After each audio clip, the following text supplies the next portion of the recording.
I'm sorry, the other ones that are going to be going in. So it's going to be difficult.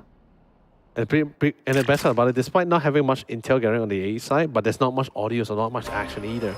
Decide to fall all the way back, there's not much time left as well. Looks like they sort of be able to read the situation that it might be a big hit, and they are correct and right on the dot. Team Louvre was able to literally defend against their oppressors here, and both last members, both of them had to rotate all the way to that A side. Oh, they hear the gunfire out at this stage wall. Oh, he breaks just in time, so that is not much bullets being spent. But Maxi's gonna try to stop them in their tracks. Hopping over to heaven. It's just who's gonna put the sound down? Who's gonna put the spike down? Referee's gonna find Aduka trying to get for that cheeky look sneak, but Shinsei gets it down. But referee will find KO. Oh, a little bit more space.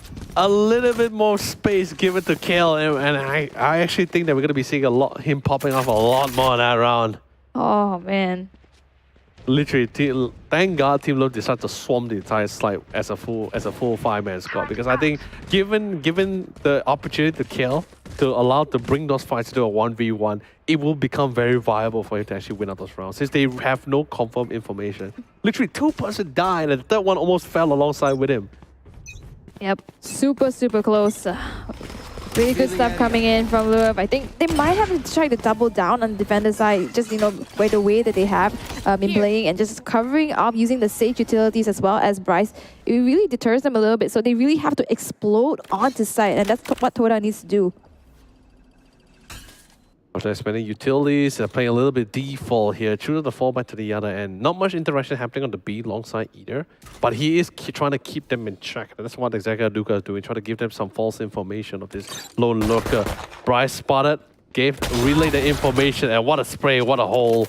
And even more intel being made by Shinsei. He spots no one at that A main. Now I believe the rest of the squad will slowly rotate towards that B side very shortly, especially once he cleared out the A main long there.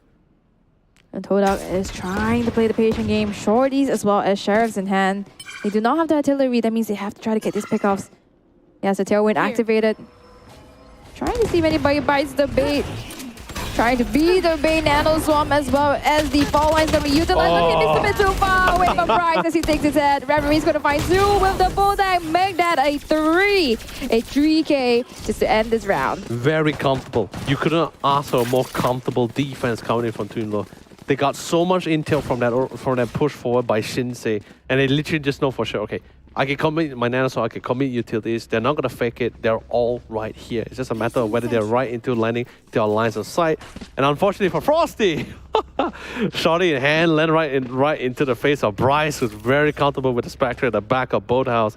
Oh, that's a nice freebie. I mean, push comes to shove, right? I mean, Louvre, I love the respect they give into Todak, just in case they overextend and get their headshot by the Sheriffs, or the possibilities if they actually force the round.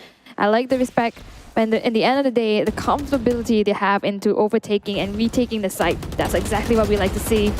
Ooh, Sage Wall's gonna be shot down, so easy access to Todak if they want to try to contest for 3. Aduka's holding off the side of B main itself. Yep.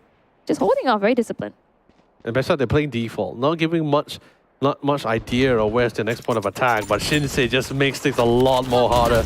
Now you can see the momentum slowly piling up, the engine is slowly running. Aduka trying to silence them and keep them in their place here. They shut down Bryce, so no nanoswarm is going to stop them, or alarm bot, or I guess you could say turret is going to be able to trigger as they walk past by. So a little bit more confidence, they group up towards that B, no nanoswarm, and they last remember Bryce has been playing on a B side often here. So they will try to take that attempt. They just need to smoke off the back. But Rivery playing at the side of stairs.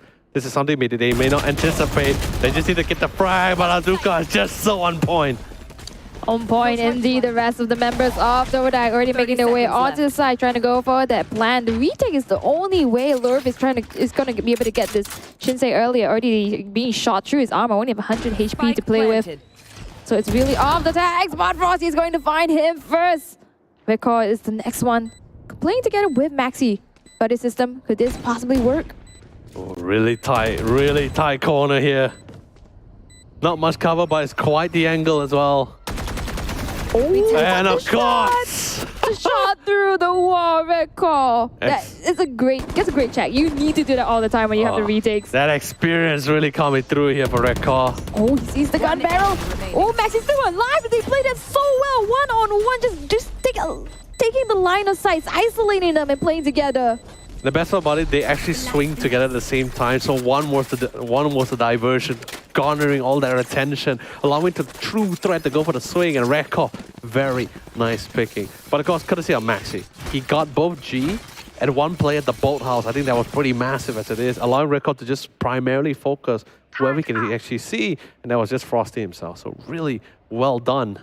A lot of trust coming through. And it was like what, a 2v4 cut situation, if I'm not mistaken? It was 2v4. I mean, given one was shot through, wall bang through the boathouse. 2v3, yeah. Yeah, but it's the fact that they managed to do it, especially since the bomb was ticking too. That was time. Wow! Frosty, such bravery, so bold. But at least that allows you to get through into the side. They know for sure Bryce won't be here. There's no nanosol that's going to be stopping them at all. Damage has been done. Neurotheft also being committed as well to get the Nesta even more intel. Maxi spotted on Raptors.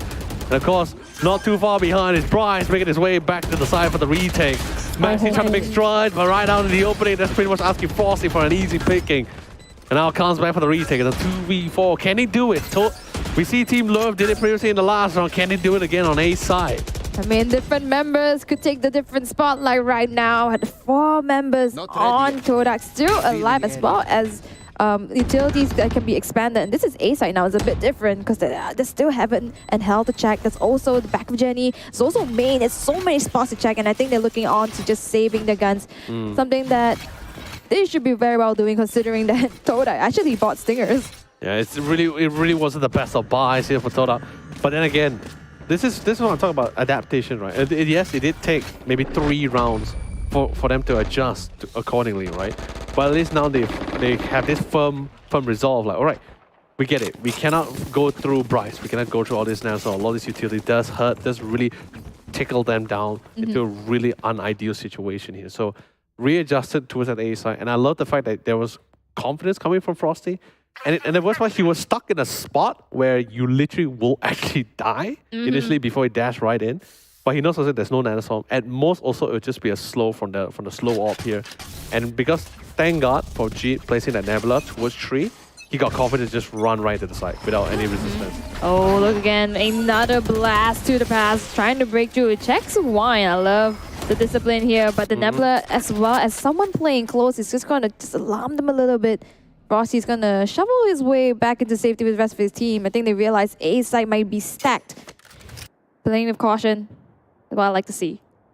And they actually got a pretty decent amount of intel from where the positioning for some of the members. Shinsei trying to go for a couple of pick battles, some dry picking, unable to find anybody in the process. He does have the Vandal hand, 1 frag away to get the Blade Storm. That's good. That will give it a pretty great damage spike if necessary in one of these duels. But still pretty default for Todak. They still have the time for this.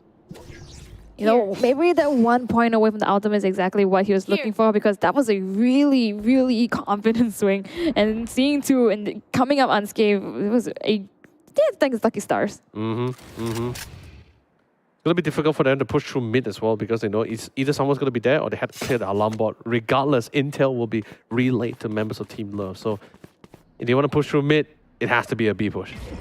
Can't be anything else. B push, but that is where Killjoy is exactly situated. They might not go through the side of lane itself, but that's good. Still, the nanostorms, it covers so much area. He's in the middle of the fray. Frosty's being sucked in by the gravity well. Bryce is going to find Aduka. The attack, they're actually working in a bit. Referee and Shinsei as well as Bryce goes down. Maxi finds Zube. Suddenly, the tides have turned. A very massive fight for that take. It seems it didn't seem favorable in the first place as well for the side. Todak since they were right out in the open, literally obscured from all form of vision. Utility used against them. And Frosty, he's still alive. Exactly, that's the crazy thing about it, right? So there were some losses, expected losses for sure. But thank God they did manage to find the targets. The crosshairs was on point, able to silence them entirely, allowing them to get that control necessary. But I think really, really well done to, I believe, who was it again? I think it was Sube or Kale, holding out from stairway towards spawn, really getting those necessary objective kills to really delay that reinforcement. I think that was really pivotal. Because if Real Force did manage to push the stairs, I think that was pretty much it. Oh, it's gonna be a jet on jet action. Shinsei is going to find Zube, but he gets taken down. It just got to take too much. Reko's gonna find Frosties. It's gonna be utility after utility just to hold off the push. Oh man, didn't anticipate Reko to be playing so close and nearby as well. Oh. Frosty had to pay with his life for it, but they know he's surrounded. Thank God for the tag. They know exactly where it is, despite being blocked by the cyber cage. Picks him off. All defenses on A has fallen. And up against the post plan, but they know for sure. Going up against Rivery and Bryce. Not really the best of a utility to really engage or entry into the side. It does come boiling down to getting those frags, those picks. Can they read the situation though? But sadly, Aduka playing so close. But as the contact player removes Bryce and instantly falls Rivery in a very unideal 1v3 situation. I mean, it's not looking too good for the side of Louvre. They had to save, and then they had a whole entire rollover at the side of B. Rivery finds two, they line up, but Chaos going to put an end to his madness. My lord, thank God. Because if Kale didn't swing, that would have been a 1v1. Then the round seems viable. Wow! That was wow. We gotta see this one more time, right? Such aggression. I love the attempts from Shinsei, right? He needed to make a play. He really needed to set the pace. But this gravity well placement, absolutely dirty. Absolutely. Oh man, no way for Maxi to run at all. 11-7 right now. Todak with the upper hand, finally breaking off from Louvre's grasp in terms of the side swap. Playing really disciplinedly actually, compared to the previous rounds where they actually bursted on to side. Shinsei is going to make them pay for it. No, but it does not find it. Aduka is going to get Reverie lurking out of B main. Oh no. Cutting definitely a little bit close there. But they are still in the dominant side, the dominant lead. The spike is still in their control. But look at where exactly the positioning coming in for Reko. Will shut down Aduka during mid-rotation and the spike will fall. A 1v2, yes, it does seem viable. But suddenly on the blue, Reko decides to put him in absolute despair as he revives back Shinsei. For the pen and air instantly make things a lot more easier. Recon now comes in, spots out two. Getting ready to go for the swing. He just has a fan to need to get that spray control, but Shinsei, this is Shinsei we're talking about as well. No way he's gonna miss that chance as a contact player. He's eating his noodles as well. That's how you know he's just chilling. Man's refueling, you know? You know, he probably didn't expect to be revived. Just saying. Oh, I mean, of course not. But the revive is necessary. At least that way, Reko can recycle the ultimate, and you know, Shinsei wouldn't need to expend to buy another rifle. But I guess he did buy the rifle for somebody, though, I think. Ultimates readily available for the side of Todak. 4 out of 5. And the side of Louvre, it is the Hunter's Fury and the Cosmic Divide. Really crucial in terms of attacking. But Bryce is 1 point away for that lockdown as well. It is. It's going to be really great. He's pretty much very near to an ultimate orb as well towards that B main. But Aduka definitely keeping in check. Keeping himself really nice and hit as well. Set the trip wire. The minute he hears the ultimate being picked, he's definitely going to go for that swing. Just fall back a little bit as well. They're getting some nice control towards that middle area. So they see they can get some nice pick. They did lose Frosty, but Shinsei also did fail at the same time. And particularly, this hurt Toda a little bit more as they did lose their entry fragger. Whoever is just going to find kill off of that ping. And that's the power of the Sova Dart. You do not want to underestimate him as he gets another one, Sube. And Reko is going to be paying for his life as well. By the amount of time, they need to go for pickoffs. Reverie did instantly trade it back. Aduka, last man. This was the ace of Todak at 1 point. Now the responsibility of being the hero now rests upon his shoulders in a 1v2. The Nero Dab is going to give us so much reassurance as well. He knows for sure he can take this fight in a 1v1. But it is a judge in hand, and Maxi will judge. He is deemed worthy of this win. It's 11-9. 11-9 indeed. Even you have to resort to the judge. A win is a win. Finally breaking out of that, taking a second out of Todak's grasp. I believe this is going to be someone's timeout. Whose timeout? Okay, it's going to be Todak's timeout. Very much needed. Louvre did use one earlier onwards. In the first half, yeah. Yeah, in the first half. And now that it's 11-9, it's definitely not as comfortable as you would like to be in, especially even if you are at the 11, just one match away for a match point. Frosties do have the Blade Storm. I believe this is actually a safe round for them, so Blade Storm's going to be used. The rest of them might want to get at least Sheriffs or maybe Stingers. It could be anything. They have ultimates, but I'm not sure if they want to invest in it. Which is why I feel this timeout was more strategical compared to instead of slowing down momentum. I believe this is the time where they're discussing whether do they want to commit like a couple of Stingers to work around with the ultimate, because these are actually very powerful ultimates to take the side. Even with Stingers in hand, they can actually still try to make things work. And Frosty has the Blade Storm. Doesn't really require to buy the rifle, so you do have the damage there. Rolling down the Cosmic Divide makes things absolutely impeccable. But looks like, I guess the call just decided, or maybe they just decided to use the timer to just slow down momentum. Who knows, you know? Okay, we will never know unless we get into the players interview, which we usually have after the series. So hopefully we get to ask them a little bit about their insights. It seems as though Todak, they are going for just the eco, just Sheriffs, Shorty, and Frenzy. We have the Blade Storm that's going to be invested, possibly to get any picks. And no one's biting the bait just yet. Concealment. The thing is, like, there's no need for Team Low to actually be that aggressive. They've been hitting pretty hard for the past few rounds now. I think they decided to slow things down, maybe at the fact that there is a chance of anticipation being come out from members of Todak. Not going to be taking that risk at all. But then again, a couple of dry picks just for intel, for necessary intel. Did they spot one? Not sure was it the spike as well. But they're still playing a little bit default here.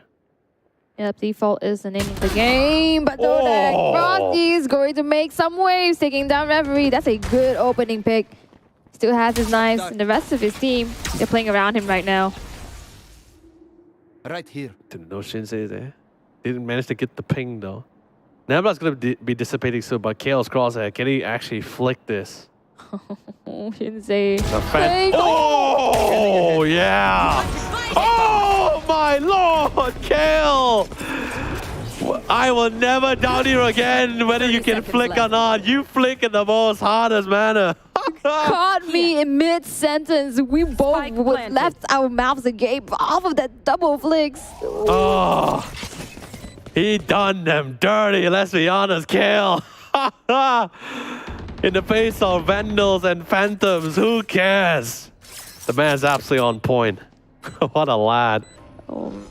Now Sally didn't even have to use ultimates, by the way. No. Only a Blade Storm, and that's pretty much it.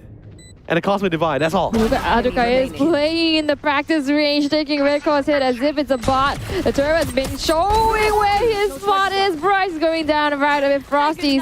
What was that? What was that timeout for? Was it really a strategy at this point, considering how they played? You know, and the worst part, no, really, that round was just full credit to Kale. Kale really opened things up so hard. You could not ask for a better opening as the attacker, and worse unfortunate opening for a defender. Losing not only your star player, but your core player as well. It is literally the worst start for a defender.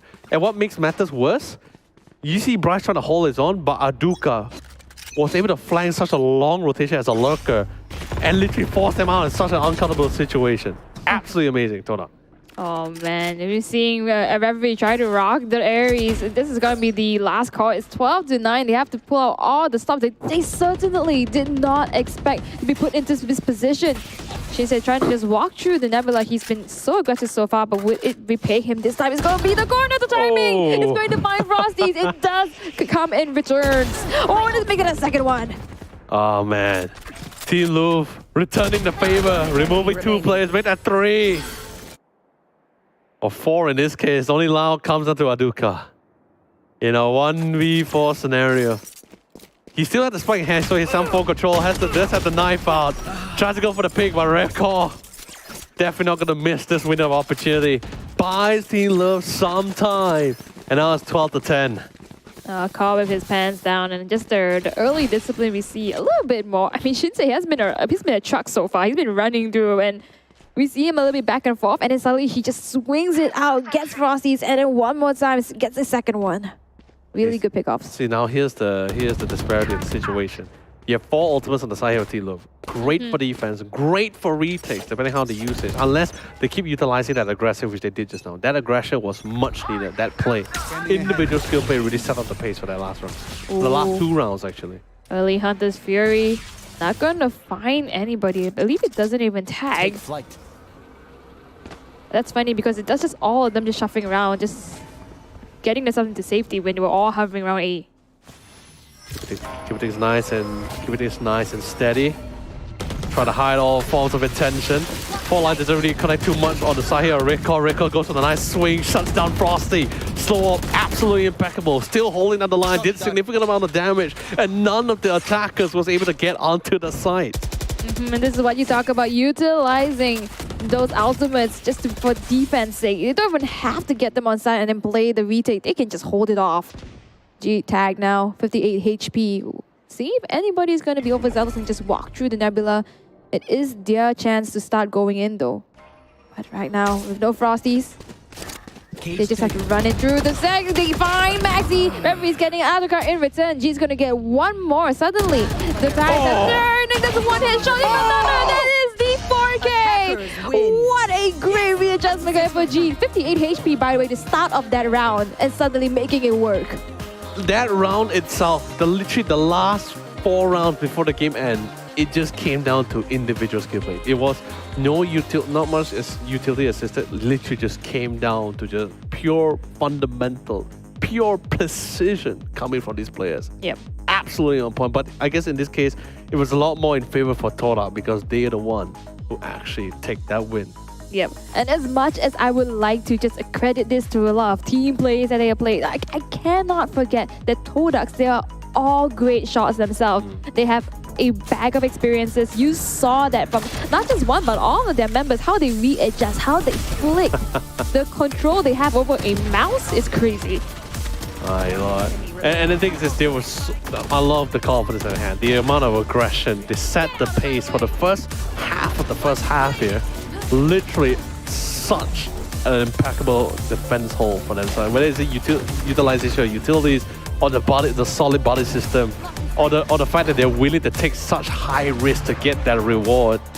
Really fantastic stuff from Todak. And what an upset as well, because this was Louvre's map pick. And the fact that they couldn't close it off, not even as not so close, by the way. The gap wasn't that big. And now we have to go into the map that Todak picked. I don't know how that would do in terms of that mental. Oh, this is such a great retake. Oh, we don't get to see all of them though. Oh, but seriously, but then again, when it came to the second half, that's where Team Live was in their element now, able to utilize those angles a lot more comfortable. But then at the same time, you just see players like Kale Aduka, G, popped off. You can't script that. Yeah, you can't definitely make that story because that is absolutely insane. And look how close it is between two of the sides in terms of stats. Literally almost mirroring with each other except for the final scoreline. Yep. And this is why I talk about that the skill levels, they're almost on par, 10 to 13. This is Louvre's map pick. And unfortunately get upsetted by Todak themselves. And really, it's how well they can react, how well they readjusted. I'm speechless off of how Todak performed throughout those last rounds in particular. It is really great. Like you said, adaptation, adjustments was made throughout the entire round. And this doesn't just apply to Todak. This also applies to Team Live. They adjusted accordingly to how to tackle certain tactics and like how aggressive certain players are. They did slow down some of the pace. And that's pretty much why the game itself felt like a push and pull or a tug of war between the two here. One person scoring 1 point off the other here, or at least trying to secure some control of the entire map here. So it's really great stuff seeing between both these two sides. But of course, the MVP for both teams here, for Todak is going to be Frosty, the duelist here, and Louvre, their sentinel, their battle sage, is going to be Redcore himself. I like the fact that we highlight 2 first kills from Redcore, even though he is supposed to be, you know, the fortress, the wall, but he himself can go and get things done. I love all the Frosties and Shinsei action that we had. The few times that both of these jets actually dashed to each other and started having a full-on kung fu fight right in our eyes. The thing is just like when it comes to maps like Ascent, I don't really look at the duels between duelists. I feel like they have literally have one role, which is just entry and set up space. I actually look between the fights between more of their initiators and sentinels because they're the one that really holds down the line as long as possible. But of course, the MVP for the side of Todak is going to be Frosty himself, one of the newer additions to their roster here. He's absolutely looking strides as one of their dedicated dual assist. They're Yep. star player. And with good reason, Aduga has stepped down a little bit and gave Frosties the spotlight because this guy has been making waves. There's so much that he has done for his team, doing his job, going inside, starting it off, breaking it, and just being a really hard to catch jet in general. And the best part about it, this is not like his first rodeo as well as inside the entire team roster. He actually played a little bit with his team in some of the in other tournaments before coming to this year's Valorant Challenger Split 1. So there is some form of practices has already been made on a tournament on a professional level. So really great stuff. But of course, ladies and gentlemen, that's going to be it for our first map of our final series of tonight. More action is going to be coming to you guys, of course, right after this quick short break.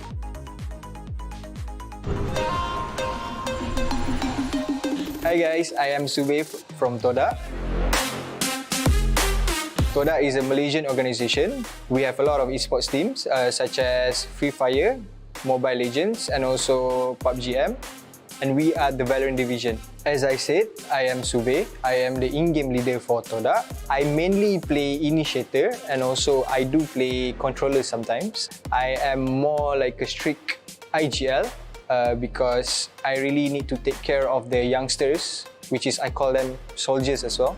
The first teammate that I really want to talk about is Jade. We have been playing for quite some times now, I think for almost a year and a half. We bond together as teammates. He have respect towards me and also I have respect towards him. Overall, he's a good player and also he's a joker as well. The next player I want to talk about is Kael. To me, he is like a soldier. He is very emotionless. He listens to me quite a lot and whenever I give advice to him, he will always take it without any emotions. And I do think he will be one of the best in the future. Next is Aduka.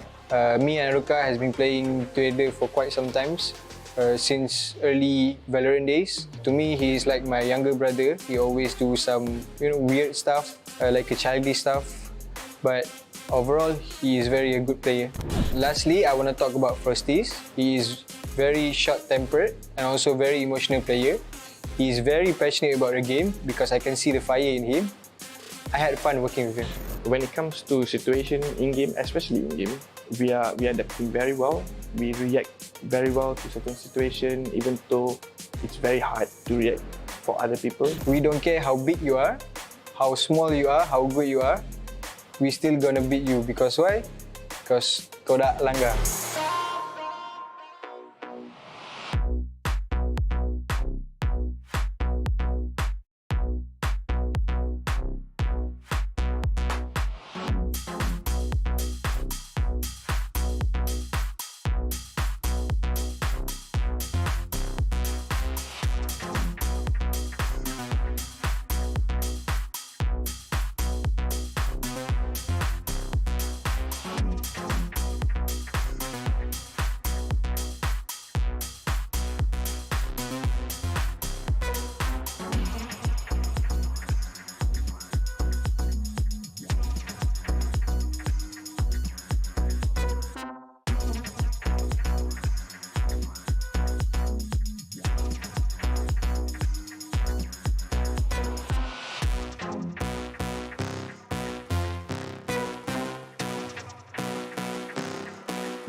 destroyed, but Devron has been seen. Hello there, but what a dodge!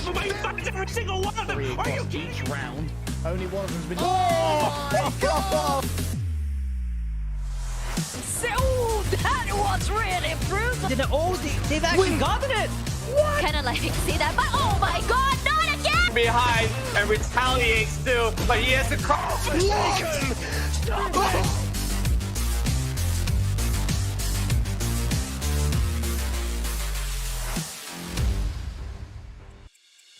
We have finally reached the crossroad of destiny between two of these teams here. Between, of course, Todak and Team Louvre. Ladies and gentlemen, welcome to the VALORANT Challengers Split 1. I'm Leonard, also known as YOLO Lee. And gracing us on this cast of death once again, it's going to be a lemonade. I like how you started that. I'm sorry to cut you off over there. Just want to say, because I felt you getting into character and I see you trying your best. So really good props for opening up. I mean, the thing is right, because we are at a very pivotal moment between the two. Because one of them will be going home and one of them will still be surviving. Surviving, yeah, that may be the term, but it's still a long run. Is. And currently, if you guys haven't been following in the previous match, Todak took the win away from Louvre. So Louvre is in a bit of a pickle. Let I remind you, they've been having a three streak defeat. Sorry, that was a tongue twister. A 3-streak defeat so far. And into this, they lost the first match, the first map. And now we're going into Haven, which is actually Todak's pick. Yeah, and honestly, it was one of the few map picks which I actually least expected coming from Todak as well. Like what I mentioned before, we actually went to the break as well. So the thing is this, on the map of Ascent, it was really anyone's game. I felt like it could have been, it really depended who actually was more upfront when it really came down to individual skill play, which we actually saw one too many times. It's not a few times. It's like almost every round, someone is going to be popping off one way or another here. So it was really crystal county, but of course Todak was still able to find that line lights here to really pull in that win. Now this final map, potentially final map, could be the comeback round for Team Louvre as we go to the final map, which I believe is on the map of Split as well. Yep. Which honestly, I'm hoping we go to the map of Split because I only cast a Split one time and with Taj, and that was it. Never, every time I come in, I'm like, okay, yeah, they ban Split. Oh, yeah, they ban Split. Oh, they ban Lotus. I'm fine with that, but why they ban Split? No, they keep banning all this really active, really aggressive map. I want to see action, all-out brawl. Yeah. I mean, Ascent was great. Everyone was always brawling out. There was a lot of fragging out as well as Frag City. I absolutely love that. I think all the viewers also love that as well. But when you go to a map that was literally built to be aggressive, absolute fragging. Yeah, and yesterday we saw Todak battle out of Enigma. It's been a skirmish after skirmish, especially in the mid-side. So if there's any indicator of what you're going to be witnessing today, if we get into the third map, I really think you want to see it. I mean, definitely for sure. I mean, even yesterday game when I was watching and I was like, oh my God, that's beautiful.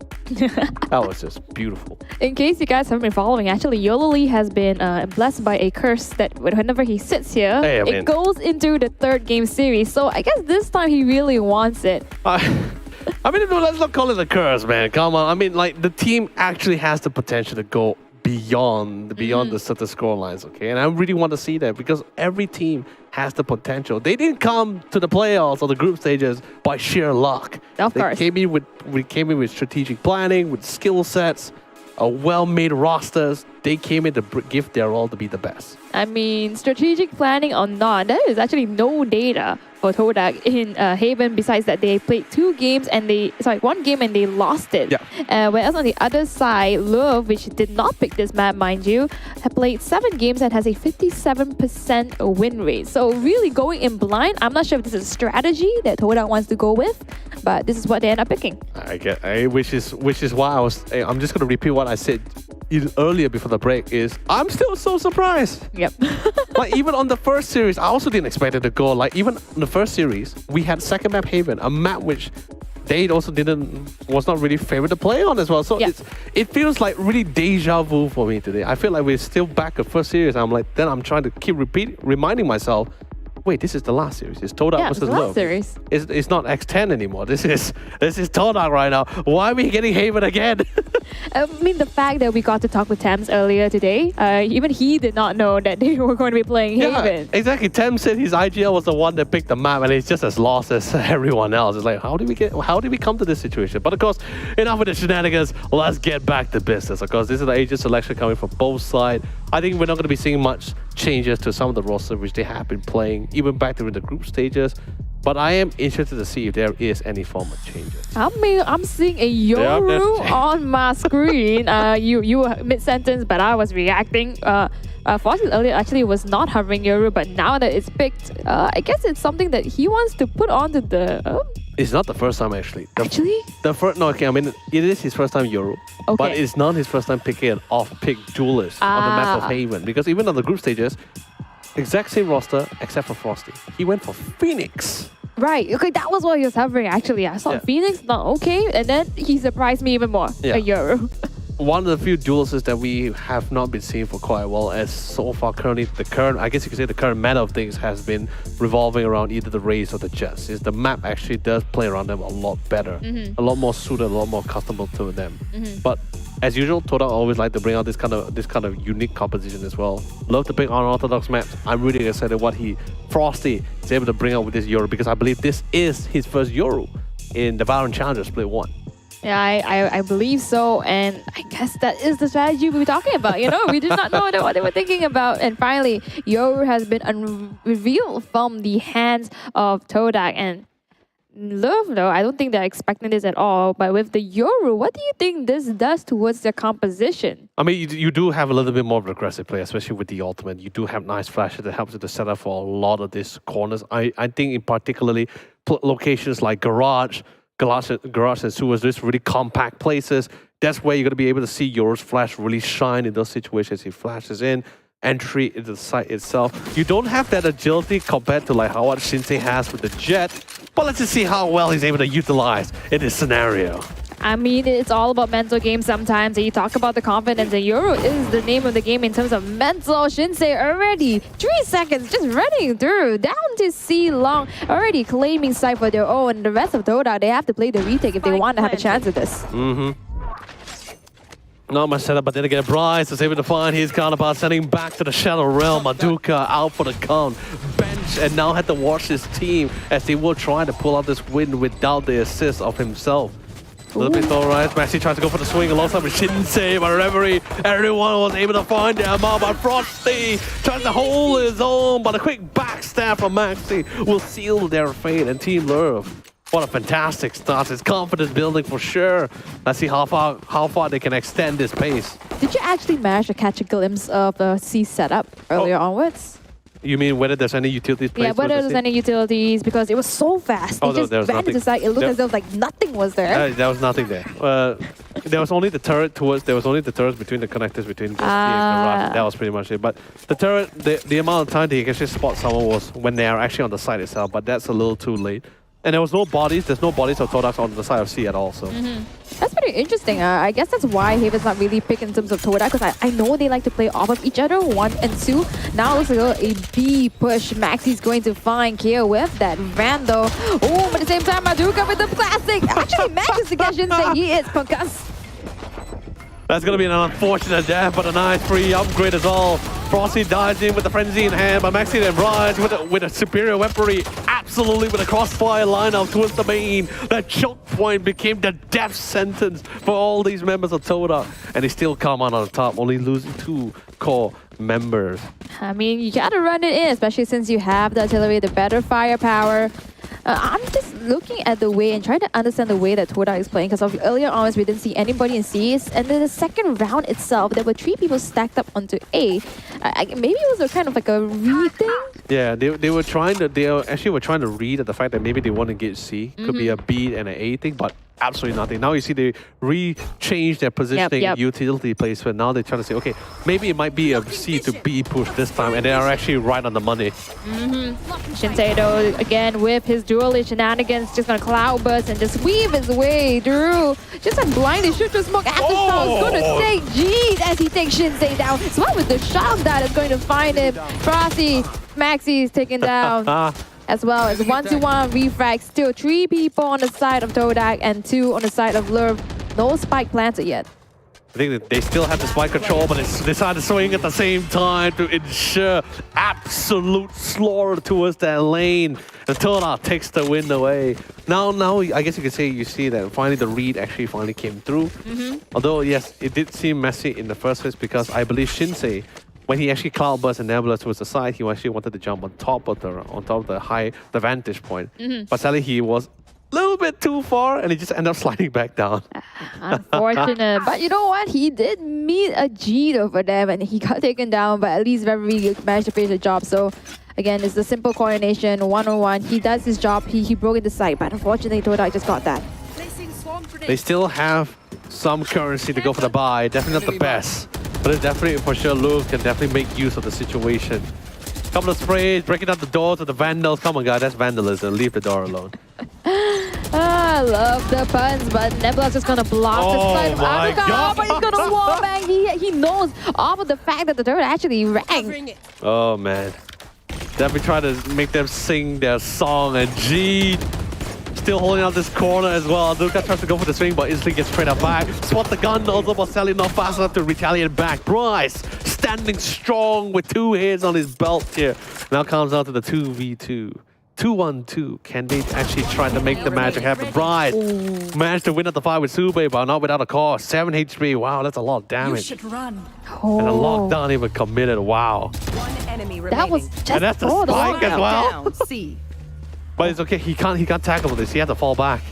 That lockdown's gonna detain him if he keep the fight going. That should give enough space for the plant to go down. And now we're back to the 1v1. Since Reverie didn't have time to plant for long, he decided to play nice and close as the contact player. Oh, but he knows exactly where to look. Reverie trying to just cover from the side. He gets the timing off. Oh my goodness, he did not see KO. Wait a minute. Sorry, he did not see Reverie. Wait a minute. Okay, wait. So hold on. He came in with the Yao drone. Did he not see the very first part of the boxes before he went to the back? Probably not, but the fact that he checked out logs. Because I'm thinking, right? Because since he was not able to get all the way to the back, he saw the front, he saw the side, he see the very back.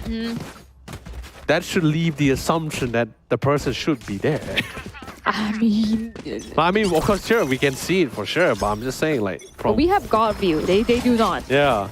But I'm saying from the outdoor, from the direction he was coming in. Or maybe he suspected he decides to swing at the sidelines. I mean, I guess you could say in the end the read didn't work out for our dear friend. Oh, speaking of reads, maybe it's the first time Todak's read is coming into fruition. This is when the Yoru plays really close, by the way. Stinger into Shinsei is punishing him for going in too close. Maxi's gonna find Sube and the Hunter Spirit's gonna be popped out.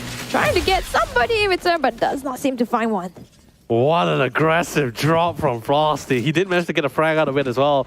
Sube, on the other hand, not so lucky as he did drop down to two members of our firing squad. Comes down, last player. Marcelli couldn't last for too long, and that's going to be the round for Team Louvre. Oh man, that was just overrun after overrun, and we did not expect such a close shot called by Frosty just jumping down and stinger into your face. And then suddenly the gravity pull that was coming on the side of G, just pulling them and then stalling them a little bit more, just gave them enough time to come back in. It really is. But now we're back to the 6th round itself. But look at all the ultimates that's available for the side of Todak.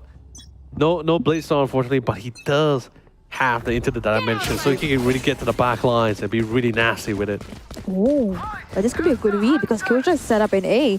Shinsei once again trying to be nuisance, just dashing in, zero in, Cloudburst, the works, Cosmic, the gravity pull is going to be used. Aruka is actually getting shot. Oh, but he finds one through the smoke. What a miraculous journey. Sube is going to find Bryce, but Shinsei is all the way into A link. Sube is going to hold it off, does not see him. Blaze Storm doesn't hit, but the Phantom does. The diamond. The cost of divide, definitely not the most ideal, but Aduka's going to make full use of it into his advantage.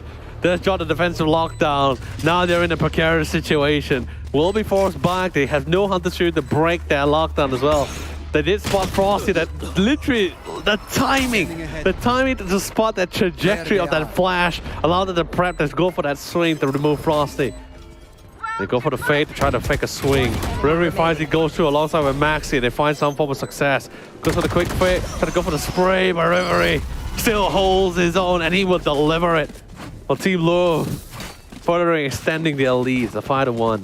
Oh, they had the right idea. They even had the right setup, just not the right angle in terms of the crosshair. Really close though on both sides. And I think that's why we are having the timeout. Todak picking this map. Yes, they got the Euro. I guess they wanted to debut it, but it hasn't been working so far. I mean, it is not, I guess you can say it's not the first Euro that we see in the Crusader. The first one was being played by Aduka on another map. But I'm saying it's the first time for Frosty to utilize him on the map of Haven. But when it comes to Haven, this is the second time playing Haven, and the first time they pick really unorthodox duelist picks. Phoenix, now Yoru. But now here's the problem, right? That round, that defense against Team Louvre in that 6th round was very expensive.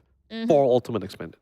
All for Dimensional Drift, you had the Lockdown, you had the Hunter's Fury, even the Cosmic Divide, and they still couldn't find any form of success, unfortunately, that one. The counter ultimate being utilized by Maxi was a lot more superior in this case, and the fragging, don't even get me started on winning out those peak battles here. That really made things a lot more easier. Yep, and right now only Sube has ultimate points readily available for a possible ultimate, the Rolling Thunder, which could be really huge, but the fact they have to save in this round, I think they're trying to prep themselves for what's to come. But as we saw earlier, when they had a save round, called a timeout, they can work miracles. Yeah, that's for sure. Things like when things get too comfortable, that's when things is the most dangerous one as well. But look at the aggression coming from Garage. It looks like they're getting ready to swing together alongside. Just need to time that flash, both Frosty and Sube. The two brothers in arm, back to back with each other, getting that solid body system.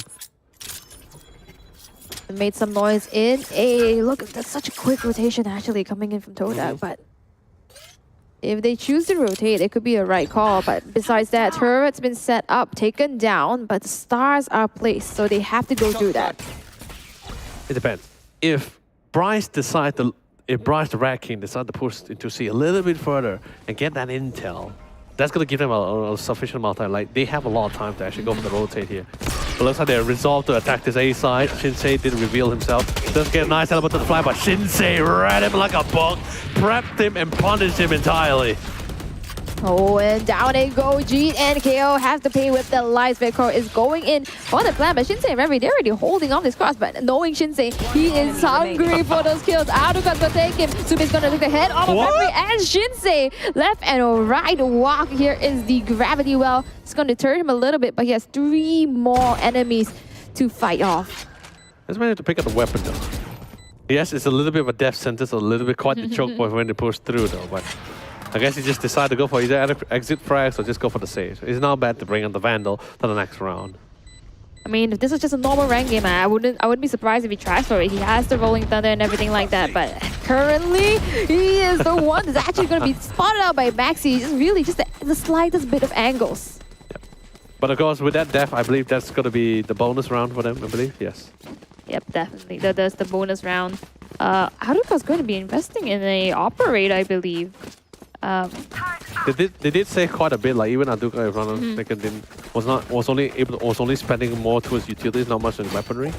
So it does give him enough for the operator. But you know, like I said, rarely seen, you know, Sentinels picking out the operator. But this is Aduka we're talking about. Yep, that is Aduka we're talking about. But Aduka, though, he's not getting the read right. He is actually situated in B, and they decide for a fast push onto C. That's going to overrun Jeet real quick.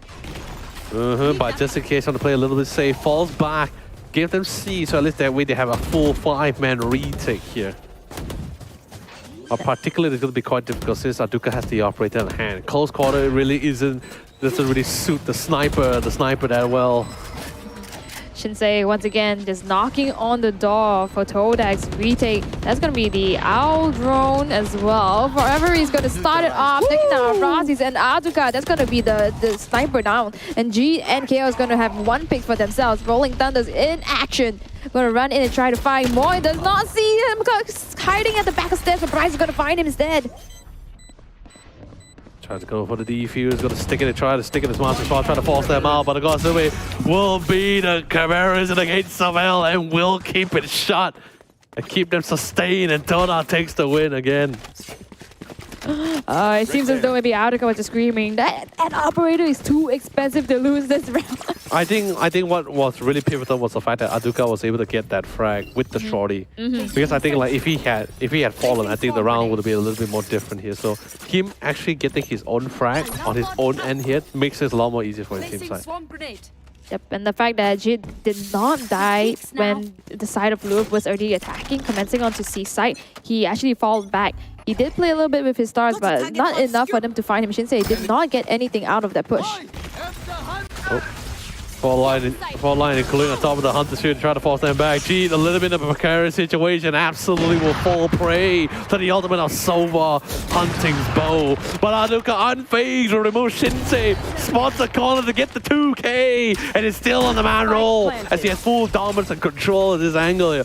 He begs for the pick. He demands for the pick. But none will take that challenge. Kale needs to try to get some control to the sidelines. Nice time with the rolling down. And of course, with precarious time, he will find Ripcord as he just expended that ultimate. Reverie sustained but not for too long.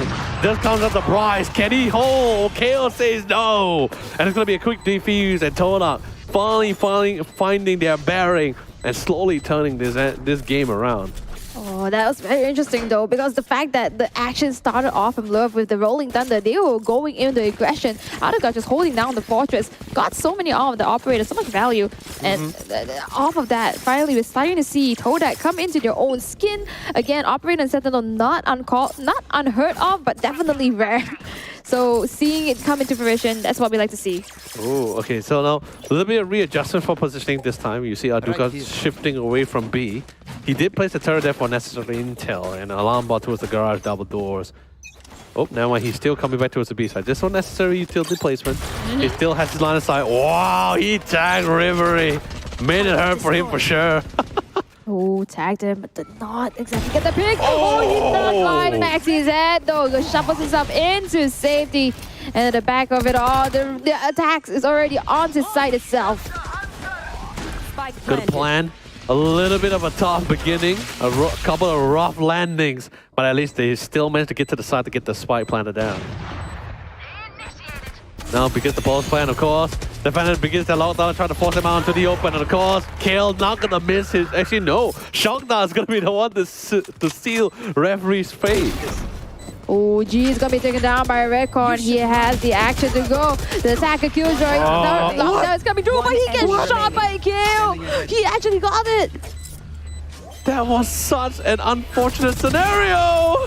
And Bryce will be the one to have the final say, earning Team Low literally the 7 points.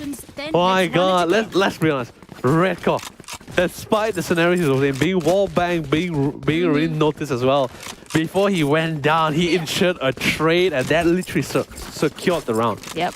Because if there's still 2 more members of Todak, I believe one will be able to stick, and one will be able to defend. So really well done. Redcorn really made the play there. Currently putting Todak into a safe round. Sheriffs all around. Unfortunately, no ultimates at their disposal. A few utilities. Killjoy is going to utilize the alarm bot. Sorry. It's going to utilize it.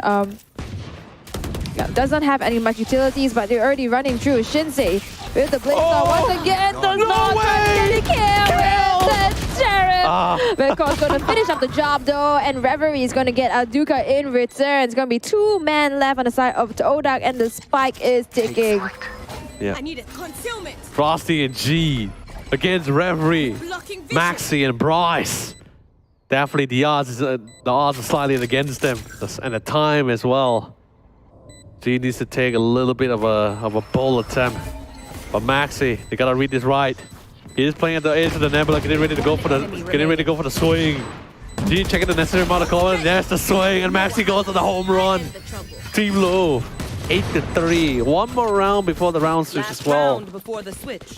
Suddenly, we're starting to see the cracks in terms of Todak's team play. You can see a little bit more and more after Louvre just has been running it through. I mean, reads is one thing. Not getting the right reads is another thing. But not being able to have the retake in order is another thing that is much more prioritized. I mean, there was also the issue of weapon disparity as well. Yep. They do really like. I mean, not to say that it's impossible to win with chariots. We've seen a few times already, but if we go by facts and math, the chance is a lot more higher. But Aduka, fortunately, gets tagged back instead. Shinsei definitely on the hunt, but playing by the pace. Pre-fire is happening alongside with the Rolling Thunder, would not be able to find any. Cosmic Divide was just nice and also enough cover to allow the defenders to reset. But the Hunter's Fury, unfortunately, referee was able to find kill. Oh, Frosty's at the back, going to find him, but what was that? Referees managed to just get the readjustment onto him. Sube is going to be online, taking him down, but Red Claw is going to put an end to this madness. Oh my lord. Oh my lord. That round was an absolutely dicey situation. Frags after frags, multi-kills versus out of multi-kills. Oh my. It wasn't even as though everyone was getting one for their own. It's getting one person getting 3 kills, getting 2 kills. It was just so much happening. The referee getting the nice Hunter's Fury pick off on his counterpart. And then after that, out of the blue gets Flash. And although yes, there is a gap of an opportunity during when coming from Frosty when he gets out of dimensional drift. But dang! Still managed to get the nice pick. It was just the first one, not even a spray. First pot shot. Secured his safety. And then we see Sube on a mad tear. And then, of course, the one Record having the final say. That was crazy. Early Ghost firing out. Shinsei is going to be taking him down. Aduka, that's the first victim to his madness. And the rest of them, the Todak, looks as though they're trying to go for a C, at least getting some information. At this point, they have no idea what Louvre is going to do because usually they are the ones that set the pacing. And now Love, they are taking it by the hands. Look at Shinsei. Crosshair plays and he's like, I know what you want to do.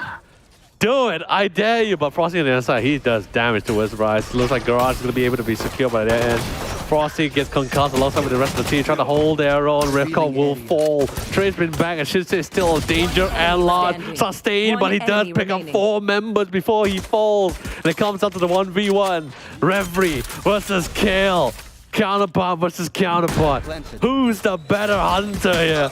This seems like a repeat of history on the other side, by the way. Just no outdrawn, but it's going to be dry beaks and Kale's going to take it. Kale never fails to deliver this clutch situation.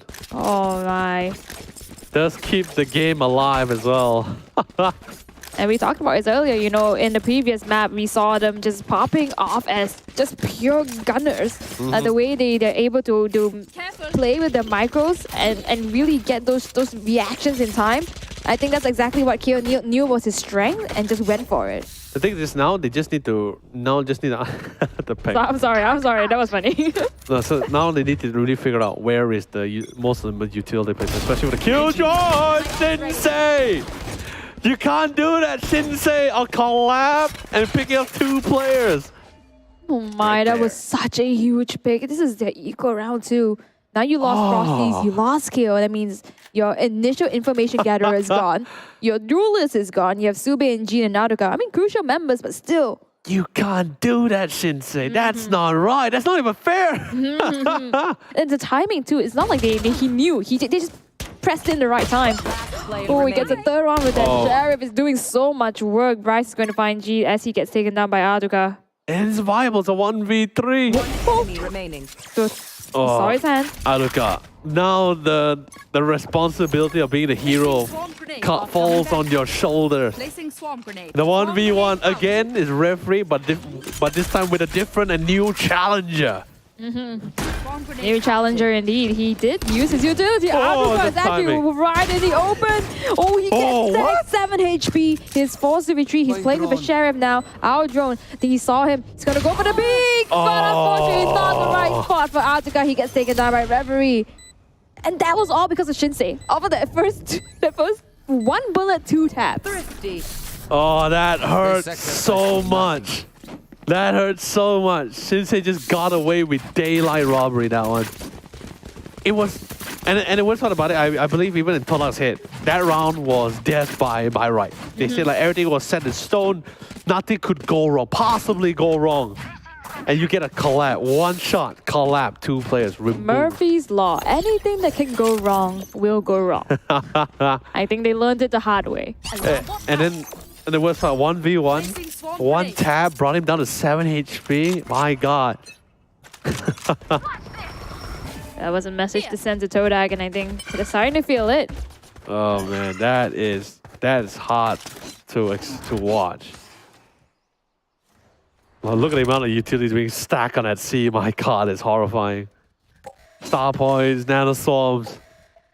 Definitely going to be quite a suicide mission to go from there. A on the other hand, as long as they bypass that long side. Shinsei on the other hand, let's see if he can make the magic happen. He does have the Blade Storm though. Oh, and this is the guy that got 3K with the Sheriff. He does put it out really quick. In a blink of an eye, gets out the card. He gets a return as well with a shorty after the aggression of Todak. The guy finally gets taken out by Jeet. Oh, but then again, the damage has been significant by Shinsei. And it's not even him overextending himself. He just picks, and sadly, the first blade was not intentionally meant for Frost, not meant for Aduka, it's meant for Frosty, but Aduka takes the falling since he moved out of the way. Rivkov, the Vandal hand, but Kill spots him quicker, my God. He does get a nice freebie, he picks up the Vandal, hopefully he can try to win another fight in towards the link. 30 seconds Bryce sustains, it comes at the kill, but not for too long. Reverie flanks him from the back line. And Team Louvre further extending their lead. But of course, it was not a very cheap win as well, since I believe they were all on Sheriffs as well. Yep. All Sheriffs, look at that. Not meant for him, meant for Frosties into Aduka's head. But Frosties, he does bite the bait. Decides you cannot just fight my members like that. But the shorty is there to stop him. Even with the fault line, by the way. That guy is unstoppable. Oh, this is tough. Now the game is really on here. Team Louvre, they can see the light at the end of the tunnel, and they're so close to it. They can almost taste it to bring it down to the third game. Oh, have we Let's Todak has something else to say about it. Shinsei brings something up, and of course he makes it sing. And he gets Frosty in the process despite being concussed as well. An absolute lie, this Chad. He is not going to go down without a fight. Oh, the flashpoint, he even swerves away. Does not get anybody, but G's going to find Shinsei finally putting a stop in. But look at all the damage Shinsei's been doing. He's been getting 2 kills, 2 pickoffs consecutively in these rounds. Oh, that's a oh no. Now everything's just falling apart for Todak. Jeet, last man standing. Spotted. Jeet knows just for the fallback, but at least now they got the intel. Look at everyone slowly converging in his position. He does have the spike though. So he does have ample opportunity to rotate. He does have the time as well. But of course, the manpower is not in his favor. And of course, Bryce spot the gun nozzle. That's going to be a nice, easy picking. Team Louvre.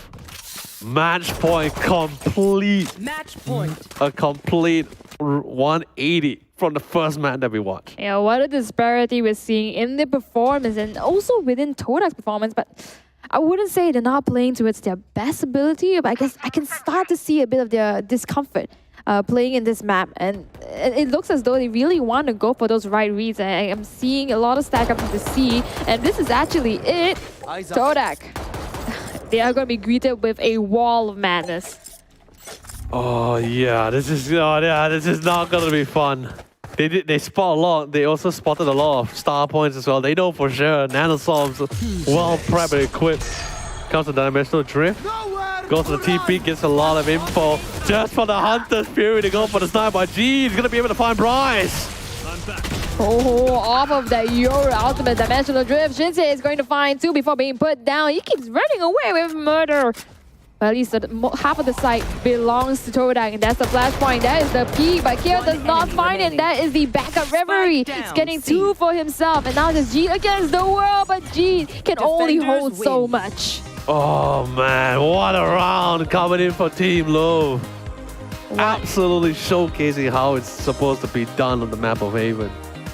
What a round indeed, and that just shows you how much they're willing to fight to stay within these lower brackets and not give up just yet. We honestly thought that it would be a close match. Actually, this was Louvre basically stomping as much as they can within Todak. I mean, the thing is, especially once you watch like a map, when you watch a gameplay like on the map of Ascent as the first map, you tend to have the expectation, and they have the reputation, the experience to actually back up that expectation. So when you go to Haven, we would expect a push and pull. Yep. We expect a lot more of a closer lineup, but then again, despite the scoreline being 30-4, a lot of these rounds are very close, let's be honest here.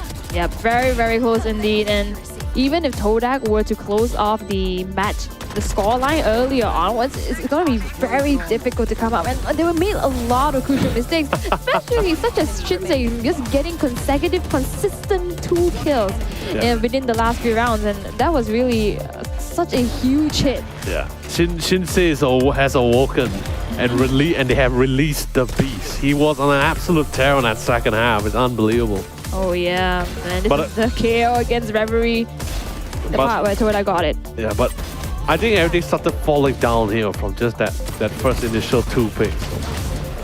Actually, not even 2 picks. It's just like 1 bullet and one. Buy one free one. Yeah, buy 1 free 1. Correct. And the cost of 1 bullet from a sheriff, you get 2 collab in the process. My God. Yep, and that was their 50 round. As you can see on the board, 1-0. Todak did not get any of the 50s within value. And take a look at the first kills. It's quite close actually, but the fact that Louvre managed to get out of it just shows how much they are overcoming and adapting within the situation, within the fight itself. It's usually one person getting at least 2 kills, and a lot of those situations that puts them into that upper pedestal. And I think what's important was the fact that Team Louvre was able to get a substantial amount of points before getting to the second half. Because once they got to the defending side, it was really in their elements already. Just holding specific angles here, try to burn them out with the necessary utilities, put them out in a really unideal situation. And let's be honest, I think since even it's like one of the most OG maps here in the VALORANT scene, and I think after substantial amount of practices and professional gameplay on that map itself, it's pretty much easy for that to read like certain positioning when you engage on the side, especially for an entry fragger. But of course, MVP coming in for Team Louvre is actually going to be Shinsei himself, the young talent here. Yeah, and I'm very excited to see how Shinsei is going to fare within Split. At least for the side of Louvre, they don't do as good within Split in terms of data. But I'm excited to see after coming out of this round, being the MVP, 19 kills, I believe 5 first bloods.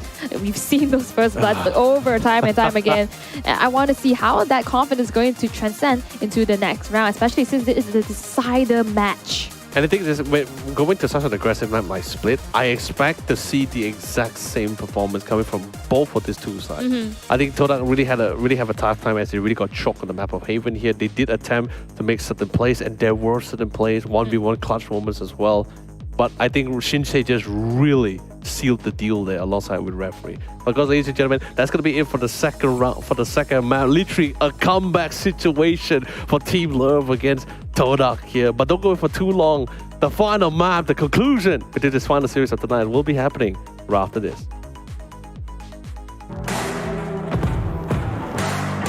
Hi guys, I'm from Louvre. My name is Red Cole.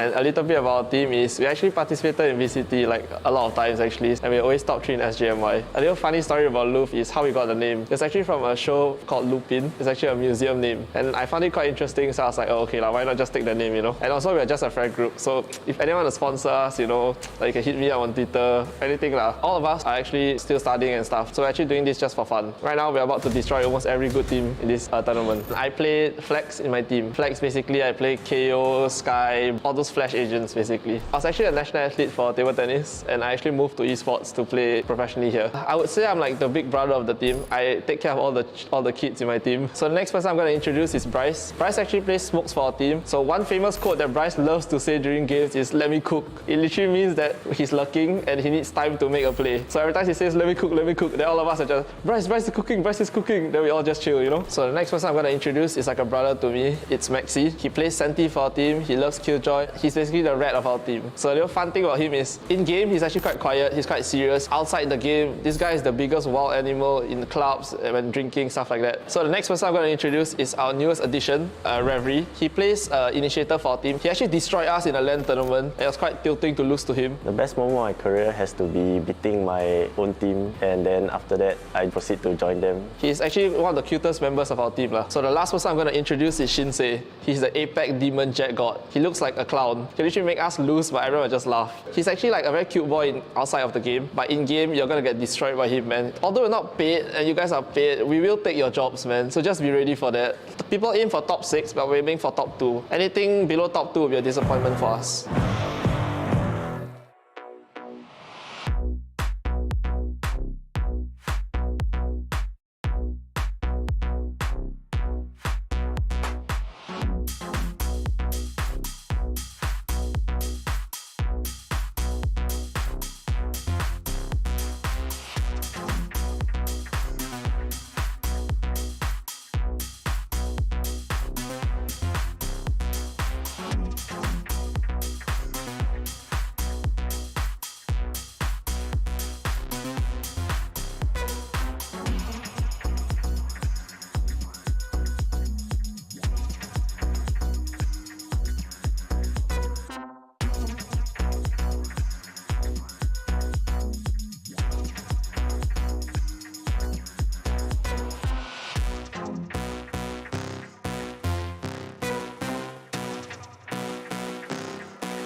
destroyed, but Devrion has been seen. Hello there, but what a dodge! Every single one of them. Are you kidding? Each round, only one of them's been. Oh my God! So that was really brutal. They've actually gotten it. What? Kind of like see that, but oh my God, not again! Behind and retaliates still, but he has the cross.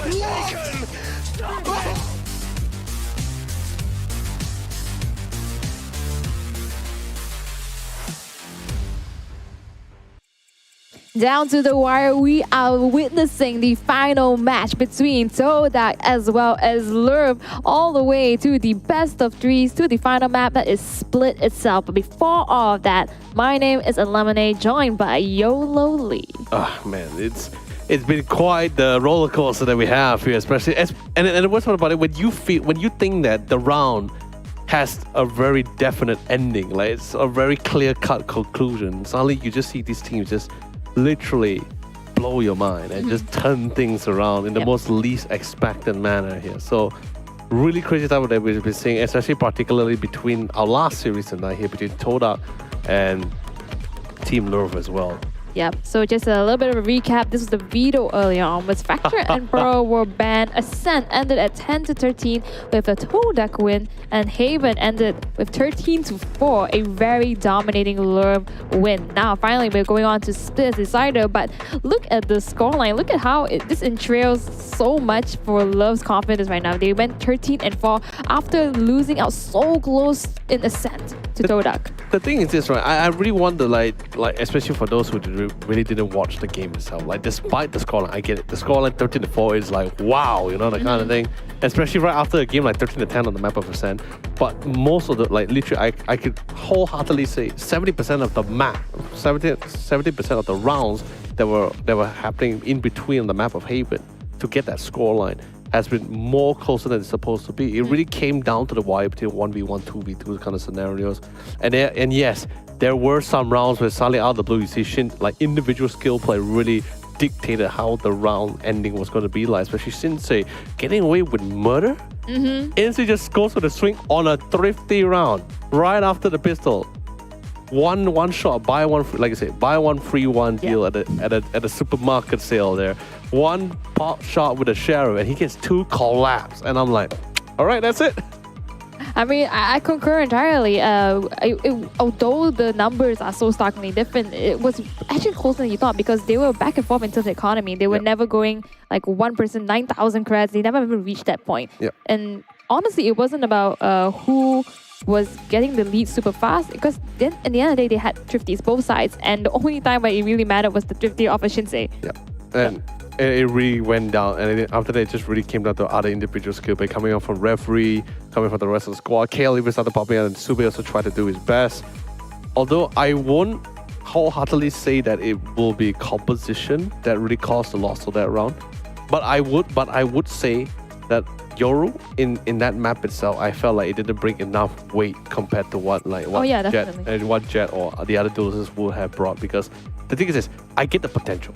There is potential bringing Yoru into that lineup on that map in particular. However, I feel like especially when you want to do like a lot of flanking maneuvers with the dimensional drift or just repositioning with the teleport, your team needs to provide enough of a threat to become the main focus, allow it to give that opening for that flanking maneuver. Because the majority of the times, you see Shinsei, you see like Red Cough already placing crosshair at the point of the teleport. Or when they hear the dimensional drift, you see even the Sova already getting ready to get flanked from the back. Like, despite being flashed, he's still prepped for it. So I'm like, I feel like when there's enough threat that's being exhibited by his other team members, I think that the Yoru will really able to pop off a lot. And I like to see that coming into Split. And we're seeing the agent select currently. Looks as though Todak are going to something they're much more confident and comfortable with.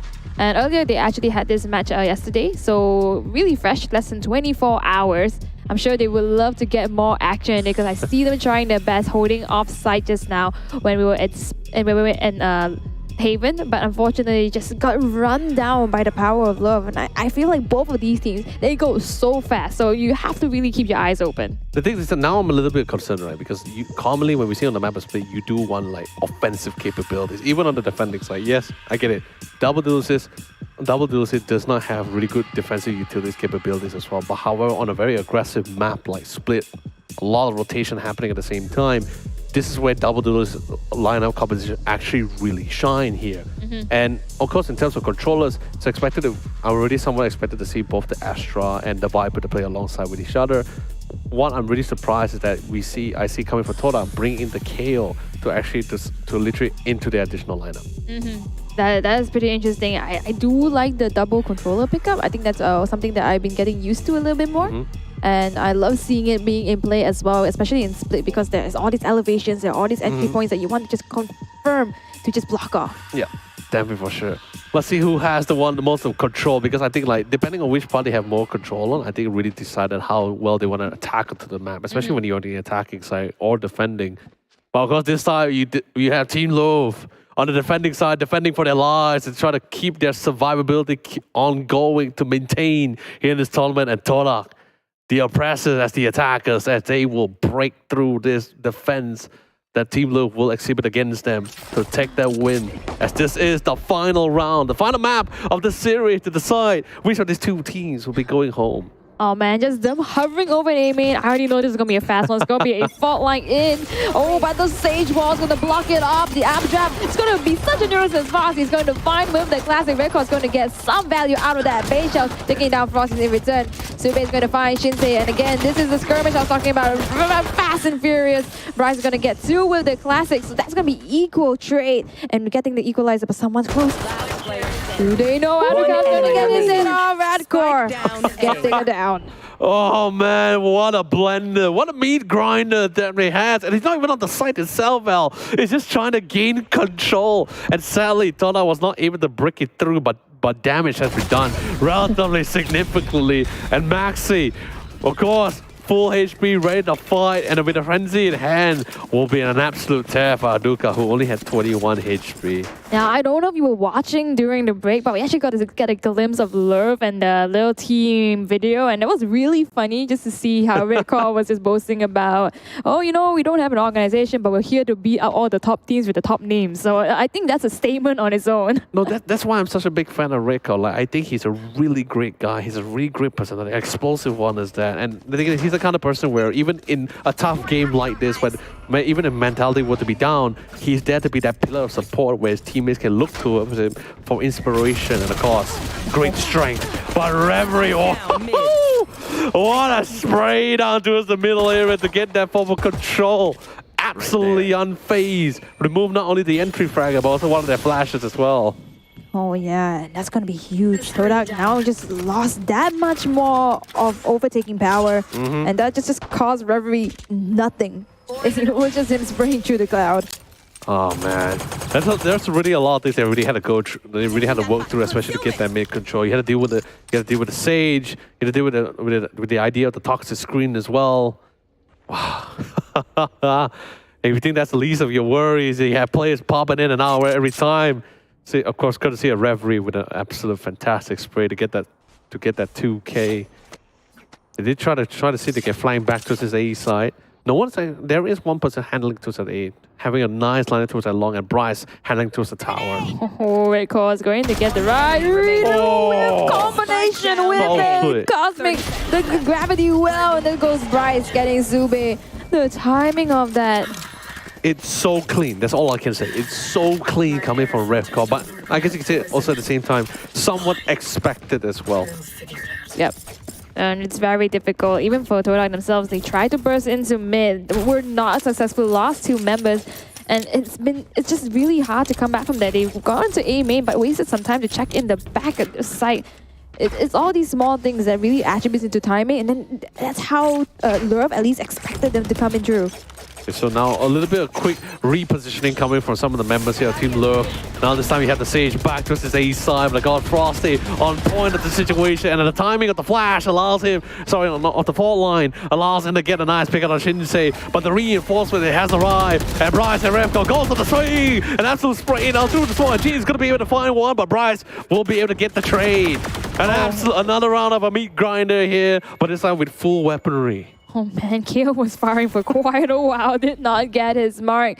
Defenders really just chilling right now, but it's 3-3, not impossible Todak has to do something though. 2 smokers within Sube, but that's gonna be the skirmish to put down an end, and Sube's the last one standing.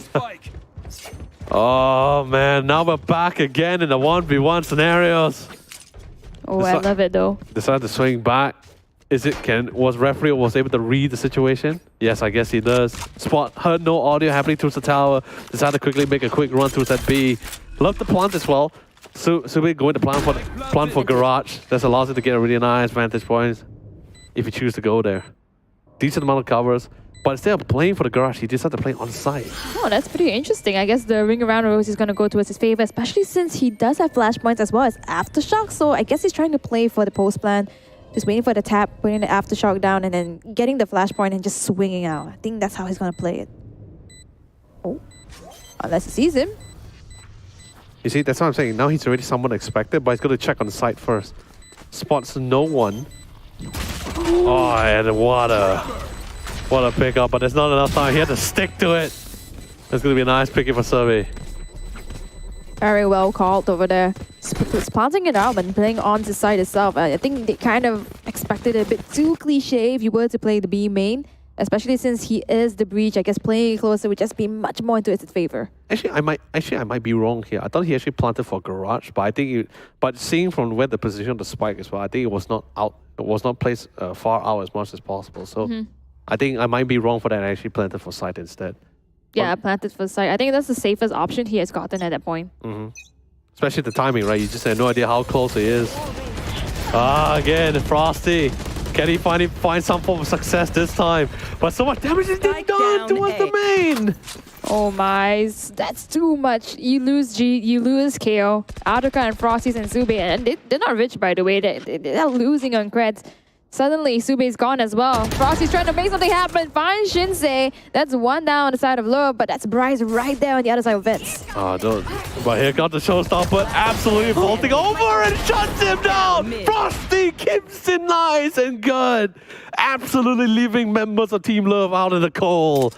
My God. But then again, L is still a 1v2. Yes, he seems relatively viable. He does have the spike in hand, so he can still play around it, decide how he wants to tackle it.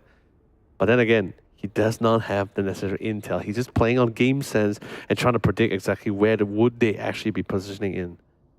It is very difficult. It's going to be hard. Timing. It's going into referee. He's going to get the 4K. He's at the ace though. He's at 56 HP, no armor, and a dream. Maxi still absolutely healthy. Absolutely he does have the healthy. Blade Storm though. Yep, Blade Storm, but Maxi does have full utilities, 56 HP. As a matter of fact, whether he's going to swing out, he's just going to catch him within the reactions. Oh my God. He's looking up top. Oh, the timing. The timing. Oh my. Okay, he doesn't decide to swing. Oh, my heart is racing, Al. Oh, there you go. That has the stars, and Nebula's going to block out the side of main. Oh, he's going to save it! Jack, that's going to be the ace for Frosty, keeping it ice cold. Oh, what a transitioning. From the beginning, from the ropes, all the way from literally outmaneuvering the showstopper. Absolutely, look at this. Heard the sound cue. Veto could not spot him. Updrafts and uses a classic, swaps into his rifle, gets the refragger is coming through, and that 2K, that was the first 2K, and then another one. This man, absolutely unstoppable. He literally outdid himself in that round. Oh, what an amazing round. Frosty keeping his team alive and going. This also means it forces members of Team Love into the eco stage. Toxin screen down. But looks like they want to take a different approach. They have been hitting A for the past 4 rounds now. Has been quite the tightrope that we've been witnessing as well. Looks like they want to see if they're going to change the pace here. Especially since what Bryce did. He actually overextends himself towards the mid to actually get that nice pick off. So they want to try to counteract that one.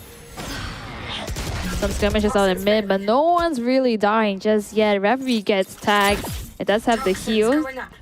Aduka does send some. This Frosty once again with the tailwind into the outdraft and taking it down. Keo is going to find Bryce in return. Oh, but then again, that's really dancing with death there, Frosty. Quite the tangle that you're showing us here.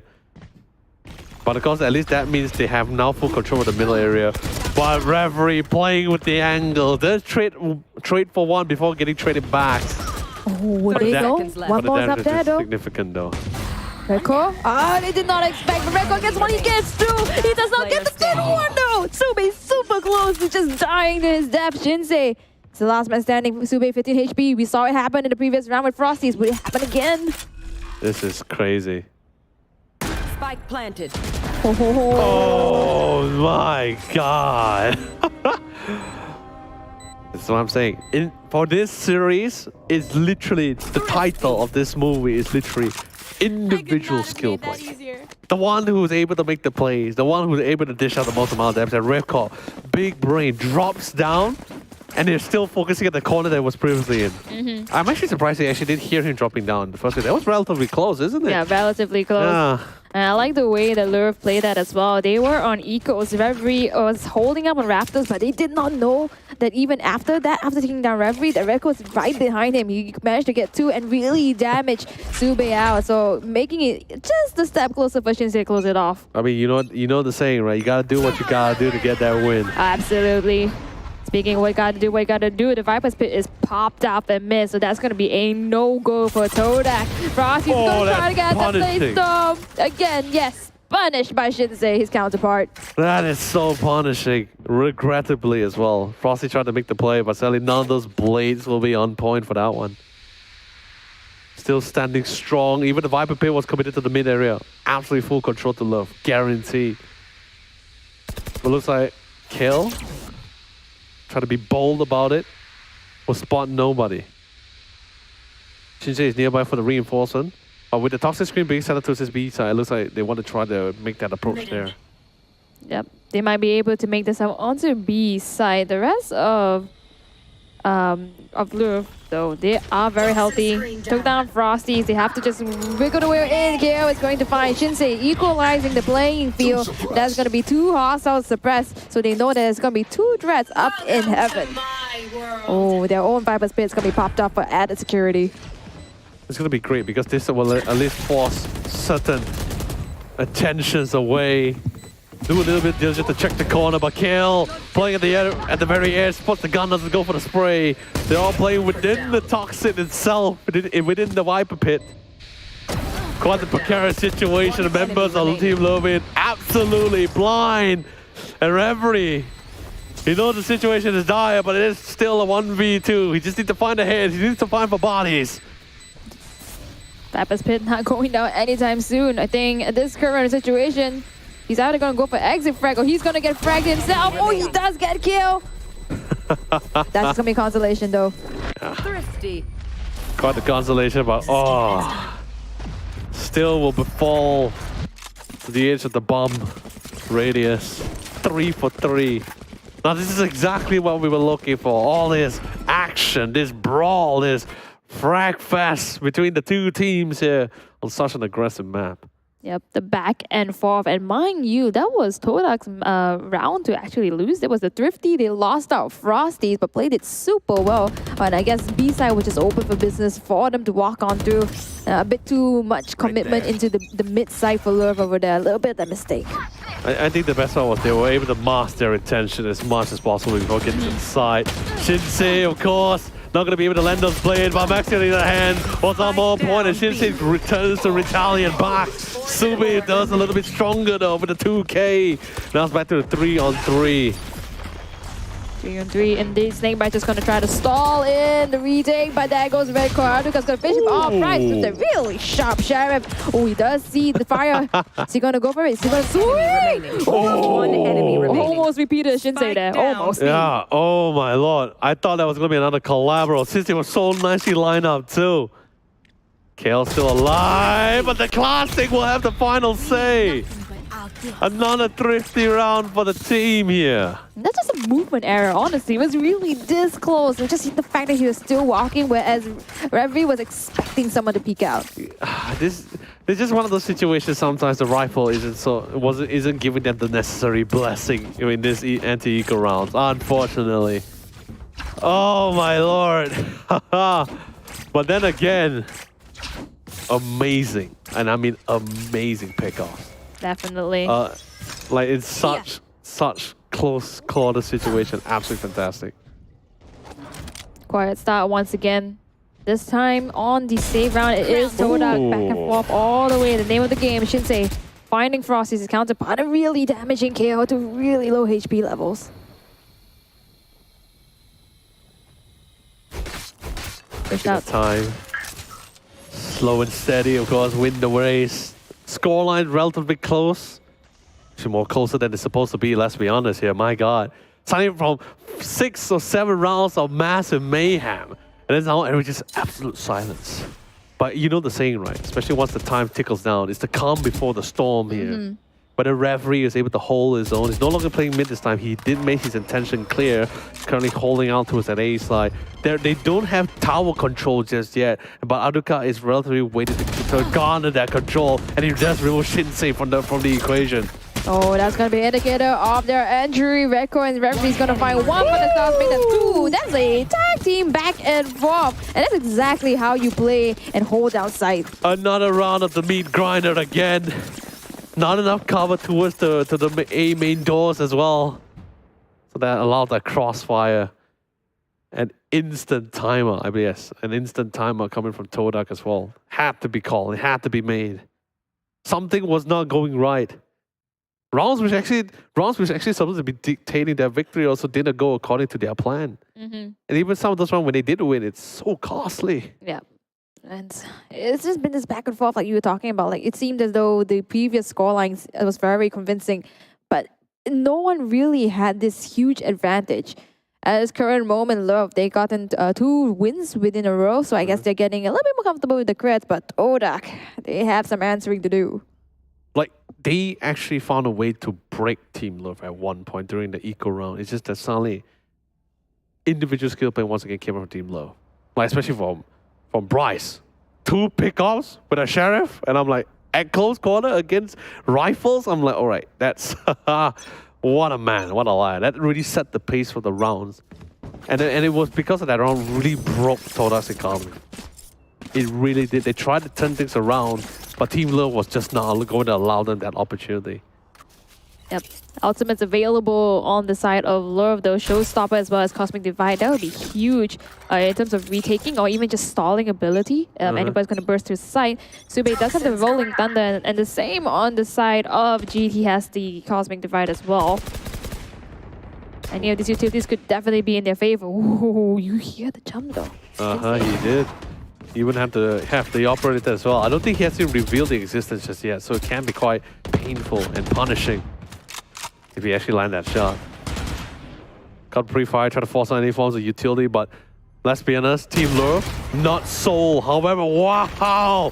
Big damage, gonna force Shinsei to stay in his place. 9 HP, but he does have the operator in the hand. Finally reveals the weapon here, and instantly, from that one tag, that one interaction, Team Louvre, Todak was able to garner control of that mid once again.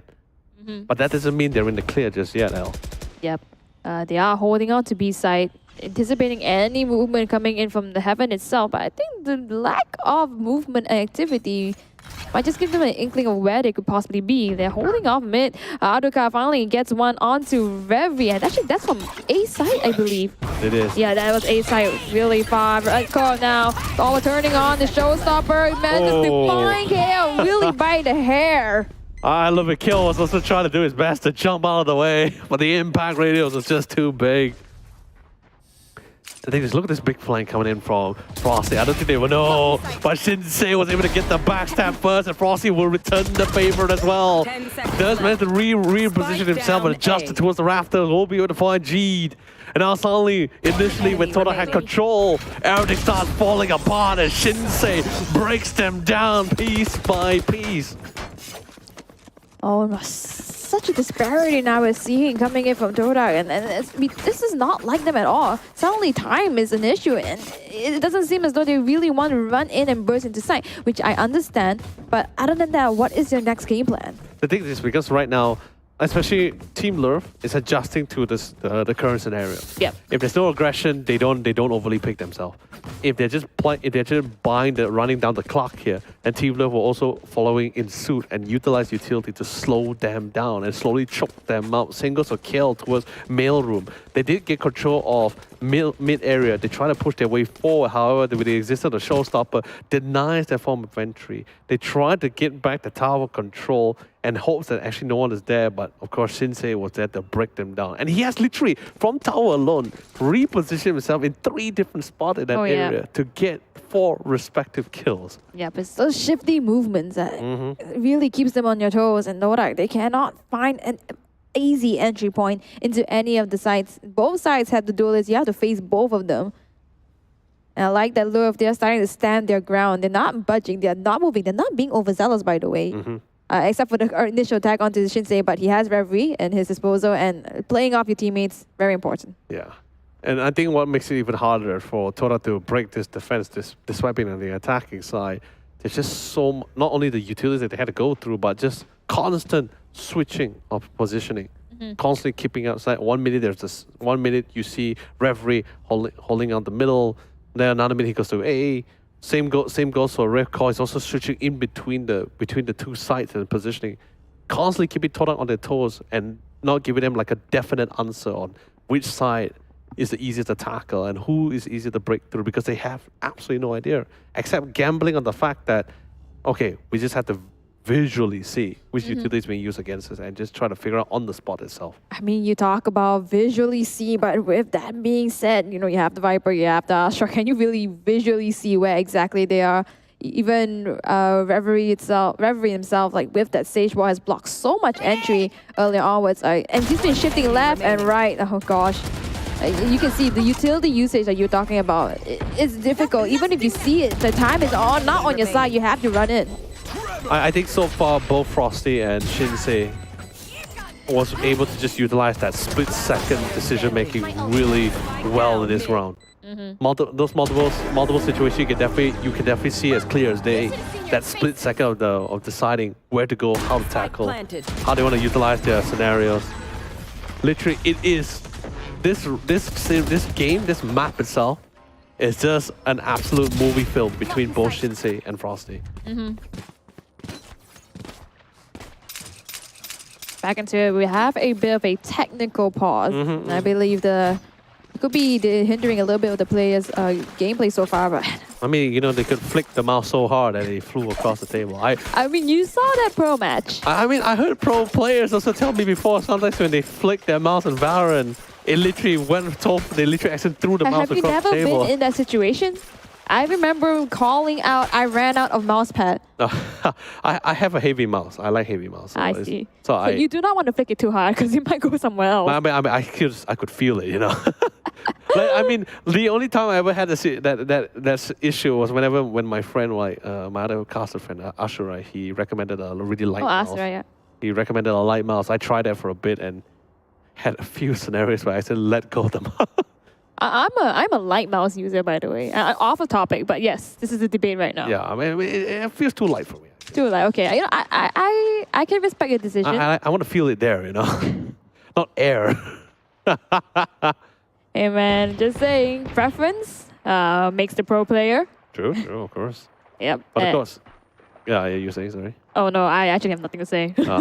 But yeah, coming back to this scenario. The scoreline is not relatively significant. The point differential is still relatively close. It's still a possibility for Todak to come back. I think it's just a matter of figuring out what is the trick they need to utilize in this round. Because they have tried a full frontal assault, they tried split pushing, they tried to go for play default, and what? Shinsei missed that. How? Okay, interesting. That is surprising.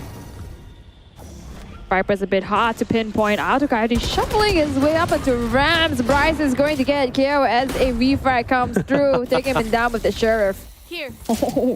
Shinsei just dismissing any threat up in Rams. Oh. Toxins going up. Anticipating it might be an A attempt. But then again, Todak still biding their time. They still have a lot. 1 minute left on the clock here. And they still have mid control. There's not much intel for them to play around with. However, Frosty trying to make the play. Reverie able to punish Frosty, and of course Frosty was low in the first place. Single to Aduka. Yep. Both really low. Oh! Louvre getting it with that operator. Shinsei is going to take down Aduka. Zube slowly is going to go into the Nebula, but does not expect a red code to meet him right there. Oh, really? Oh! Wow! Gee, that's going to be a nice pickup. Nice free upgrade. Sadly, it's just an op, so it has to try to utilize. Still, will be utilizing the Sheriff. Maxi is going to be covering the long end, just getting from the intel initially from his fallen ally. Does have the spike in hand, and he did manage to get control of tower. So seems like A seems to be like a clear choice for him to go for. Get the spike planted down, but it is still a 1v4. Oh, it is pretty hard. So he's going to try to use the operator. Does not find it. Reko's already there with the snake bite as well in his disposal. Jade has nowhere else to run. That was the one shot he needed as well. To try to at least minimize the amount of variables in this equation. I mean, when it rains, it pours. Bryce now has his Viper's Pit as well. You know, just making sure that they have the manpower for it. Just using that revive as well to confirm the win. It's a 73 scoreline. Slow, definitely surely at a steady rate, they're climbing up, extending their lead. But Todak, it seems like they haven't found that answer just yet. Nope, it's been 4 rounds. It's like they get to a certain point, they get the mid control, then after that, what happens next? You know? And the worst part about, like I mentioned earlier, not all of the positioning of certain Louvre members are definite. Sometimes it could be Sage, sometimes it could be someone else playing around stairs. It's so difficult. Now even the Viper Pit to full control towards that middle area.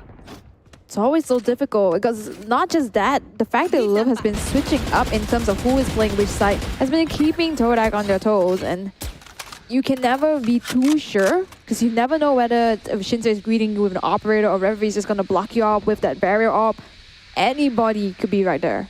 Yeah, and the best part about having the Viper's Pit being used towards the middle area, you limit the only 2 areas that the most safest for them to execute into it. But looks like they decide to take that gamble here. Though Price is able to shut down 2 members, they still managed to get that satisfied. But such a heavy price. And at what cost? Unless Aduka is able to silence Reverie here, that all those sacrifices will not be for fault. Yep.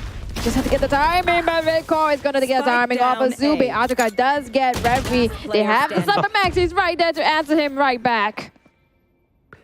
As the reinforcement starts pouring in, every angle, every member being picked on one by one. G'd in a 1v3. Not the most ideal scenario or situation as well. If he gets into a 1v1, then maybe there's a chance. Oh no, he's not even checking the right angle. He does hit the barrel.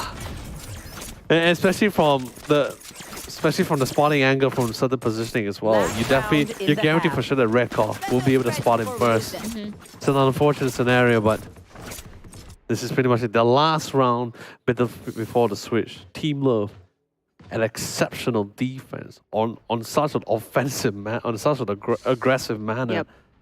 Really great stuff. I mean, some can even argue that after the changes came in for split, it became a little bit more aggressive-sided, more attacker-sided. And Todak is just not quite finding it just yet. And usually we see them running through, and this is exactly what I'm talking about. Now, finally, they are making their way in, playing a little bit more fast-paced. Would this come into fruition, though? Reverie blocked off by the Nebula up at Heaven. Sight is clear, but that means there are 5 members to fight off. You see, this is what I'm talking about. This is exactly what I'm saying. Into the side, get the necessary utilities, and now they hold their own. But then again, they are utilizing all their ultimates to ensure such a safe push into it. They try to hold. Frosty play with the angle, was able to get a nice pick out of a red call here. Comes onto the 3v5. But such perfect settings of ultimates as well makes it dictates quite hard for the defenders to break through as well. Now it's their turn to be on the back end here, but they're still in such a significant lead. And now with the wall coming down, let's see whether the curtains will also come down for our friends here. Last man, Maxi. Not able to hold for too long. The round goes to Todak, but Louvre still taking that lead. Switching sides. So much in expense of that round, though. It's almost as though Todak just built a new map out of the Viper's pit and the Cosmic Divide, playing around with the angles and just ratting around. No, they have sight. They just need to hold it off, and that's finally what they did. A lot of utilities used, but at least off value. 8-4 is the scoreline as we swap the sides. Now it's the time. It's going to be Team Lure on the attacking. And I think it's not like they could have smoked out towards that A side initially when Todak was on the attacking side. It's just more like you see players like Ripcord, you see like Reverie on that A playing a lot more closer than they're supposed to be, being that contact player. So even if he were to smoke towards Rafters or towards the A main entrance, he's still so close to that corner. Difficult. Oh, Bryce already tagged, I believe. And look at B. Oh, wow. Open without any resistance. And I don't blame them. They assume they want to try to get that mid control, but they will find no one. Todak will find no one in that middle area. I love how they just let Shinsei walk over the wall. A bit of the loose cannon, but I guess if it works, it works. Already claiming side of B, the retake for Todak is in order, but look at how many entry points they are holding off. I don't think they even expect this, even if they're flankers. All the way at the back, do they check? Oh, Shinsei will find KO, and G is going to get Bryce. There. They do check though. Oh, and the base shell is going to find Azuka. Last player standing. Last man standing, Zube. He does take Shinsei off. But that means 3 more members on the side of Mei. He's gonna try for it. 22 HP with the pain shells. Very much could just die off of this. Through the wall. Sube goes down.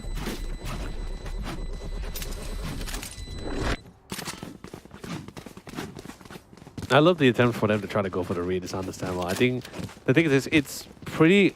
I can understand like how difficult it is because especially when you have like a full squad, like breaking through your entire defenses, right? If you have maybe 2 players, sometimes even the utilities may not enough to be able to stop the onslaught. We are talking about double duelists coming out from Team Low. You're going to be having 2 players entering into the side at the same time. So I think maybe that's why they actually try to go for that read, try to predict the entire scenario, but that didn't really work out. But now going back to the default settings.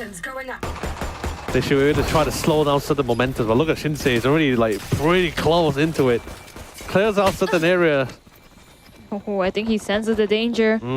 Returns back with his teammates. They're gonna make a quick rotate into B side. I think Rebecca was already saying, oh, it's clear here. There's nothing set up. It's gonna clear it out with the paint shots as well as the Boombot does not find any.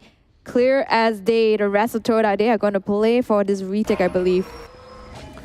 Definitely. One Nebula towards heaven. We'll give them a little bit of surety, just in case Shinsei has the eyes on the prize. There's a case he gets suppressed. Nice time with the flash. That's going to be able to allow Kiel to get a nice simple roll down. But Ripcord, absolutely on point. Unmovable, this man with the Vendel in hand. Pain Shell going to force him all the way to the back line. Such a compact area. No way they want to be in the vicinity. They have the Bucky. They have the Sheriff. They're breaking the ice here. But Ripcord is unable. Bryce coming from the back line. Trying to go for the swing. Sheriff. Not going to be able to land that shot. Bryce after going for the spray down. Finds Frosty. He knows there's one more. And Zube is Bucky. Not going to be able to pull through for him. Oh, the shorty almost got the value though. He jumped out, but unfortunately, Bryce just managed to get the readjustment onto his head. And now that makes 2 rounds for Louvre on the side swaps. 10-4. Todak now really in the hot seat. What are they going to do in response? They have the rifles for this round. This is the round they need to make something happen. It's definitely cutting it close, right? It is definitely one of the few bonus rounds. They're trying to make use of and try to shut down this momentum that Team Louvre currently has on themselves. The adrenaline is running high for them as well. Baby step. Frosty. A nice beginning. This definitely is going to be slowing down the momentum for sure without the entry fragger, but that's still Ripcord. And the Sane Rays player. Shinsei has already been taken down, so there's just one last member to deal with. What? Equalizes it though. Redco takes down another person as he gets taken down by Frosty's in return. Bryce is going to use Expector to take down his counterpart. Frosty, 8 HP and a dream. Has made so much happen though. Still stayed alive longer than he thought. But now the thing is with the lacking numbers of members as well, spotted the drop as loud as ever. Bryce mercilessly sprays him down. And now with a massive man advantage, Kale comes in. He's still pretty healthy, and Phantom in hand. Gets walled off instantly, but they now know, and he makes his intention pretty clear. Trying to go for a couple of Jigga, but gets tagged instead, all the way down to 8 HP. But what can you do in the face of a 3-man firing squad? Nothing. As Team Love takes another point for themselves, and they're 1 point away to not only match point, but also series point. Yep, 1 point away from making everything work out within the resilience of this whole series. Todak, though, they are now forced to save out. And this is the round before the match point, so it's essentially giving it to them. If they have another timeout, I would suggest to use it right now just to recuperate a little bit, but it doesn't seem as though they are going for it. They have to try to make something happen out of this. And is this going to be a push out of the defenders? Frosty trying to find one, doesn't find with the safety of the Nebula, but Reverie is going to be taken down after being concussed as well as Gravity Bull. Maxi is going to find Frosty in return, and Shinsei is going to get a KO. Punished for those aggressions. Sube is going to be taken down right after that.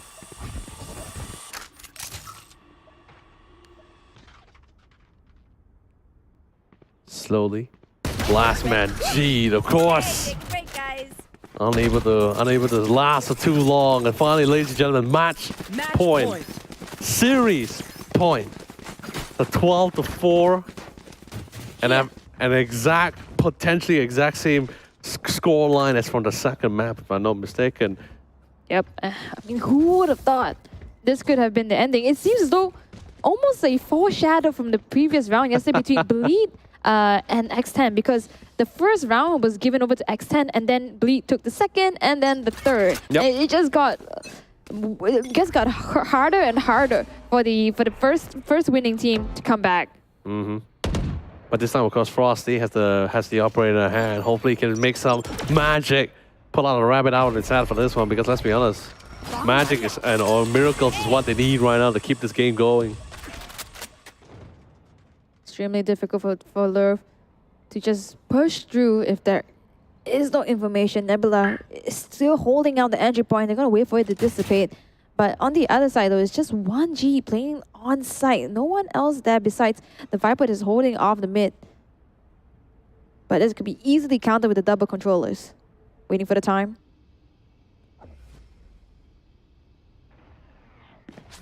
The thing is, this does play in the favor of Todak a little bit better as well. They really need a little bit of a reset here, but although it's a little bit too late, but better now than never. This is all they got. Playing a little bit in the Nebula, I don't think they were going to be able to anticipate about it. I love that actually the interaction trying to be engaging much more from the mailroom side. Allows it quite the opening for a two-man swing of a crossfire towards the mid area as they manage to mow them all down. They have finally created their own version of a meat grinder, and that's going to be towards the middle area. Shinsei, last man, but the blade's done in hand. But with a three-man firing squad, Frosty's going to be the one to have the final say. Finally. Todak finally breaks through. Finally, we see something work out for Todak, and I guess this time the patience really came into fruition, holding it off in the mid side and suddenly bursting it through, using the utilities to their advantage. And I guess the gunfire is on. Like you said, individual gunfights have been really great, but playing together is the name of the game. And I think it's really fantastic as well, because like they really time their swing together towards the middle area. That really forces a little bit of a confusion as well. They did manage to do a little bit of trade back, but the damage has been substantial.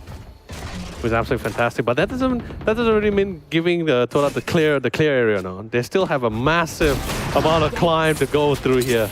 But what a trade! What a trade indeed. Frosties is going to just get the one-on-one, make that the second one. Redco goes down. That's going to be both your initiating duelists taken off. That's just Reverie as well as the double smokers just left alive. They are on site though, blocking it off with a barrier orb. Plan is in commence. Todak is just going to recuperate and play amongst each other. But the damage, the hole that Frosty has left, it is visible. Rolling Thunder coming into play. Frosty's going to find one more with an operator and goes in aggressively with that shorty. G is going to find Bryce, and that's going to make two. Maxi is going to clutch it out with a 3K. Amazing readjustment for the Astra. What an absolute series. Team Louvre clawing back from the brink of defeat. And they finally keep themselves back in the playoffs here. However, at the same time, it's also an unfortunate thing for Todak as they were not able to break through the massive wall here. And we will also, and they will be the second team we'll be saying goodbye here tonight. Yep, and for those of you guys who are watching at home, do not go anywhere, because if you guys want to know what's within Louvre's thought process, we are actually going to have an interview really quick right after this. So congratulations to Love. Unfortunately, Todak, they were the top 4. They were seated up in the higher brackets, the upper brackets, but unfortunately just could not hold it off for today. And we're just going to watch back exactly what happened. Because Love, they were a well-oiled machine. Oh, look at the way they play together as a team. Common combos as well as, gunfights playing off each other. Buddy system, tag, first combat, first initial combat, first initial contact, and next to each other. And look at that, Frosties as well. They played really well, but I believe Love just had the better of it. The thing is, in the early beginning, it was really back and forth, right? It was really tight. Both teams was able to utilize as much as possible, but eventually Team Love was able to just manage to get that engine running. The momentum was high, adrenaline as well, and it just really kept asserting that dominance. Despite a few trades here that are really nice, a nice pickup coming in from Todak before the ending of the first half. Substantial amount of points has already been gained by Team Lure's side. And to make matters worse, you see Redcore and Shinsei constantly putting pressure, despite being defenders here. They kept putting so much pressure on every aspect, every angles of those sides. It just makes it so difficult to decide how they want to tackle it, because suddenly out of the blue, not only being diligent is required, you also need to be just as on point. Yep. Agree entirely, and that was the round that really won it all. If you take a look at the post breakdown though, look at that, 9-9 first kills. Actually not much of a difference. The fact that Love managed to get a 13-5 really is off the slightest bit within their team fights, within the retakes, within just holding off of sight. We have seen a mountain of drifties, but just look at the numbers. They are so close. Oh yeah, it's wow. That's pretty much all I can really think of, right? It's been such a long round here, and I believe both of these two teams really played out of their minds. And this was just before we even got to the third map. Yep. First map was just as close, and then the second one, despite the scoreline 13-4, every one of those situations really came down to just clutch moments here, and opportunity that was presented to them, how much damage they can actually, or benefits they can actually get out of those opportunities. So same goes to Split, and I think on the map of Split is a lot more definite on which team has a better control of the situation here. And just taking a look right now, this is the whole entire breakdown of it all. Of course, we have to award Frosties for doing a lot of work on the side of Todak, but Vedcore 299 combat score, really putting the duelists into play. I think there's many times that he managed to push them off just off of his abilities, and that's exactly how you play as a Raze. And that's the beauty about being Flex, right? Because not only does he have the years of experience to back him up on his back as a veteran player in the professional scene, but he is able to play so many roles to literally answer to whatever his team will be requiring. So that gives them some form of comfort. And of course, the MVP is Team Lure's IGL himself, is Redcore. And a 299 ACS, 22 kills, wow.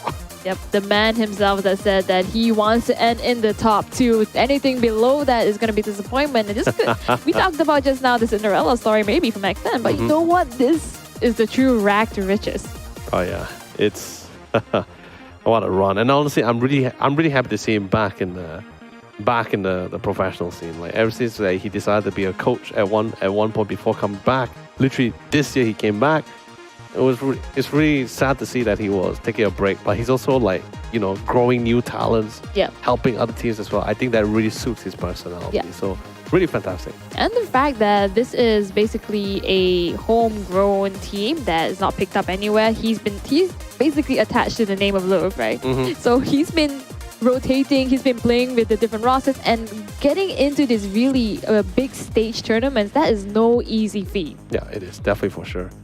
But wow, what a series that we have for ourselves. Like the 2 series, like we thought I believe we all had like a clear cut of an answer on what the scoreline is going to be like, how the game was going to be like. But this was not something I expected. Yep. I mean, if we had predictions... Despite the scoreline. Yeah, you can definitely see what the predictions would be if we had them. But I just want to say we are shocked. We are surprised. I knew this would be a close match, at least for series number 2 for the day. I did not expect it to go this way though. I mean, especially how many plays coming from specific individuals. Yeah. Oh yeah. I'm like, whoa, what's happening here? I mean, and how close those rounds became. Like at one point, you thought, okay, it's 2v4. The round seems pretty, seems pretty definite. You already know the conclusion of those rounds. Suddenly out of the blue, it's Sube or Shinsei popping out Kale. I'm like, hey man, guys, what's happening? And I want to say the adaptability, I have to comment on the side of Louvre Really great because it was really, really close. Like you said, 2-4. And then we thought it was going to be, the staggering kind of match score, score line that's going to be continue on. That's going to be the pattern of it all. And then suddenly they get 4 wins in a row. Maybe they lose one, but then another 4 wins in a row. So... Oh man, that it is. And the best part is just really unexpected scenarios, especially like Shinsei's 2-man collab. We cannot get that out of our head. I can't get it out of my head because it was so unexpected. I mean, or Kale getting. So not just Kale. We even have Neff earlier today in our first series as well, who was detained and no one spotted him on A. Like, okay, I guess like I said, God bless him, and a window of an opportunity was open for him. And the only information they was able to play around was the fact that Vera was last seen. They didn't expect Neff to be left behind. Yeah. So, but regardless, we had some really, really close games like this. Oh, we didn't get to ask them as well. Was that a planned thing? I don't think you can really plan that. Like I said, you can't even script that at all. But of course, ladies and gentlemen, for those who stick around for the 1 point you all been waiting for, don't worry, you guys got it, because right now we're about to have a nice quick interview with Rivkov, the IGL for Team Low, to see what he has to say. Rivkov, my friend, how are you feeling? Hello. Hi, I'm good. Quite happy, I guess, that you won. Relieved in a way, relieved. For a second there, you got me worried, man. I've been like, especially, and the best part about it, like before I get to the question, I'm just gonna say first, like I was really excited and relieved when I saw you in one of the rosters. Like, we're going through all the teams, right, doing the usual plan. I saw Rick Con. I was like, he's back. The man is back. The guy with the greatest personality is back on the scene, man. I was absolutely excited for you, man. Like, yes, there were a little bit close calls in group stages, I can tell, and especially in the playoffs as well. I was like, can they do it? Can they really survive all the way through? I hope they can. But guess what? You're still here. You're still surviving. It's absolutely what a crazy game you had. Really. So you want to start us off? Oh yeah. So I'm going to start us off real quick for the interview question, right? So, Rivkov, my friend, as a flex player yourself, right? How important do you think it is for a team to be able to play multiple agents or be as versatile? Honestly, I think it's like the top 1 priority, like agent pool, because every map you have to run like different agents, right? And it's always like 1 duelist, 1 smoke, and then 1 senti, right? And then 1 initiator. So that last guy is the flex, who has to learn anything the team wants. So be it Sage, the second duelist, or the second initiator. So as a flex, you need to learn at least 10 to 12 agents, depending on what you play in that map. So I think it's like super important. All right. That's cool. Thank you. So Redco, I guess my question is just based off of your personality, because Yoli was telling me how fun of a guy you were. He's a great guy. I mean, the energy level, I see it. No, like the thing is, I didn't even get to meet him in person. Just seeing from his Twitter posts, just seeing his comments between players, and just hearing all the rumors about it. I'm like, dude, I wish I could go to Singapore and just meet this guy. I want to handshake him, because he's just amazing. You can. I mean, I can handshake him virtually. I'm like, hey man, hey, give me a handshake, Redco. Okay. Top right there. All right. Sorry. So just my question is, there were times that you guys used the timeout. I guess it's either a strat thing or a mental thing, but I want to know truly what goes down. Do you have to do a prep talk thing, because you are the IGL? Okay, if you want me to be very honest, right? Actually, we use a timeout so Shinsei can go toilet. Or either he wants to eat or he wants to go toilet, and then we're like, hey guys, we need a timeout. And like me and Bryce will talk about life, Bryce will be asking me like, how's your life then? I'll be like, hey, damn good. Are you going to book in tomorrow? Like, we ask these kind of questions. We don't really talk about stress or anything. We're just having fun. Yeah. Wow. Okay. All right. Thank you, Rick. You literally blow every story that I made up, because like everything, whenever I see a time, I'll be thinking like, okay, these guys are probably like big braining things. Right? Oh no, I do give like stress, but sometimes only. Yeah. Great. Now literally I'm having this actual realization. I'm like, oh my god, this is actually what is actually going down. Long game. Just saying. All right, so this is my last question for you, Rick. Like, of all the teams, especially the top 6 teams here in the playoffs, right? who do you think is the one team which is going to be the most difficult for you to be facing? Honestly, I think it'll be. I don't have one, maybe two. Oh yeah, okay. Two How about two? yeah. How about two? How about Probably Enigma or Bleed. Yeah. Okay, I mean, I wouldn't. Yeah, I can't like differentiate Enigma, Bleed, and X10 because these three are like the best. So I don't really know. So is this more like you're just basing on just like being like either the best VT, it's not like in particular because of certain comms or play styles? Actually, Todak was the hardest team that I thought we would lose to. Oh really? Oh wow. Yeah, because Todak's very structured in a way. Like they would punish your sloppy plays, right? They have like protocols for everything from what we watch. So I was quite shocked that we won Todak. Honestly, I thought we were gonna lose fast after the first bet. I was just super excited to eat my dinner, honestly. But it's like 11 o'clock now. Truth. Oh my god. All right. But yeah, Elle, you got anything else you want to ask? I don't know. After all the answers that came into my face, I feel like I have enough to digest. I mean, you know the saying, right? Never meet your heroes, right? Because you just the expectation doesn't come on exactly like what you hope for. Oh, especially the timeout. Record, really? Shinsei going to the toilet?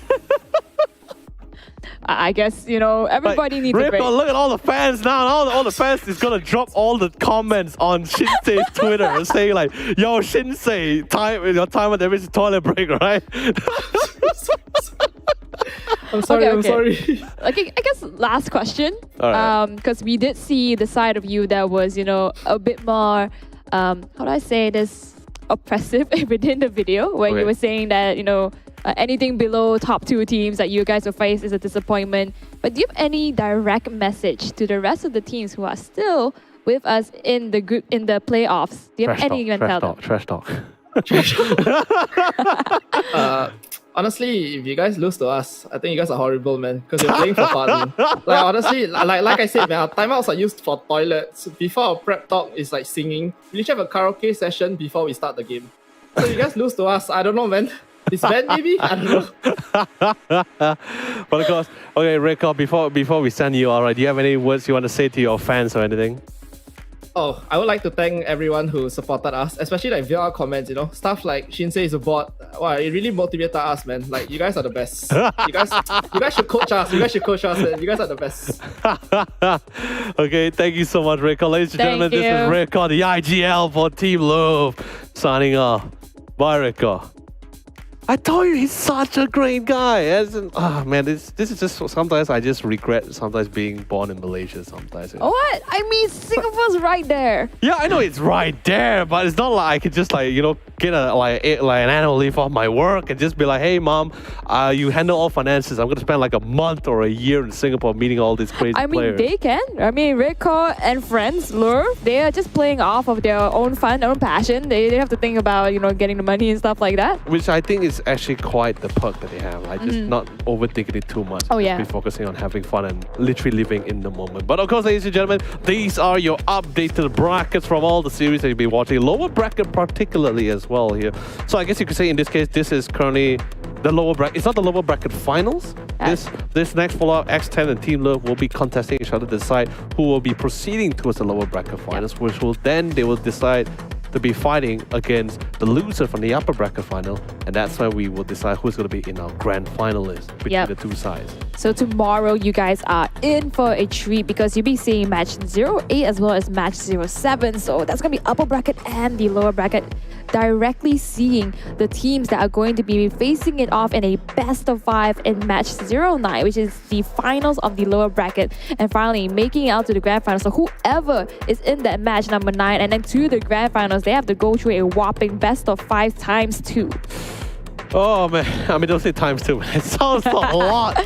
I mean, I would say 10 games, but I don't want to say that. Yeah, but it is true. There's a really long games, and it's understandably why we had to go to 5 games. This is actually going to be deciding who's going to go to our grand finalist. Yep. And also deciding the champion is going to be walking away with that whopping 25,000 ringgit. Yeah.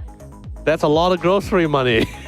That's a lot of grocery money. But of course, ladies and gentlemen, thank you all so much for sticking it out from not only from the group stages, even until now at this very time to support your favorite team. I hope you all have a good night. But I'm Len, also known as Yoli. This is Lemonade, and we'll be signing up and see you guys tomorrow.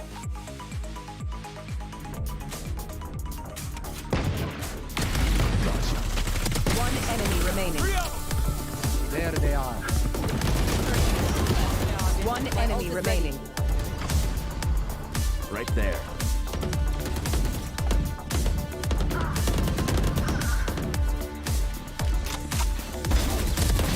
One enemy remaining. ได้ซ้อนแหละ 10 seconds left. One enemy remaining. Ace.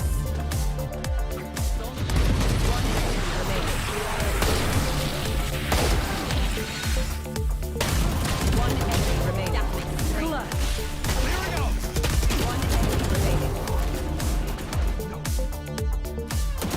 One enemy remaining. Spike planted. One enemy remaining. Spike down. One enemy remaining.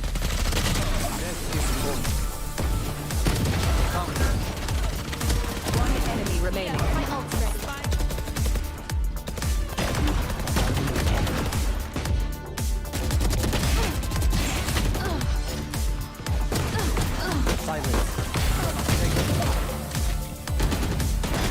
One enemy remaining. Die. Scanning ahead. You want to find it? Down. One enemy remaining. Attackers win. One enemy remaining.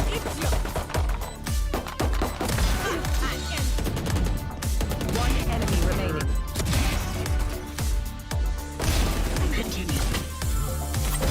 Think faster. Fucking fight. Grenade! One enemy remaining. Last player standing. My ult's ready. Spike down mid. Huh! You should have seen your faces. One enemy remaining. One enemy remaining. Clutch. Attackers win. But everyone has been seen. Hello there, but what a dodge!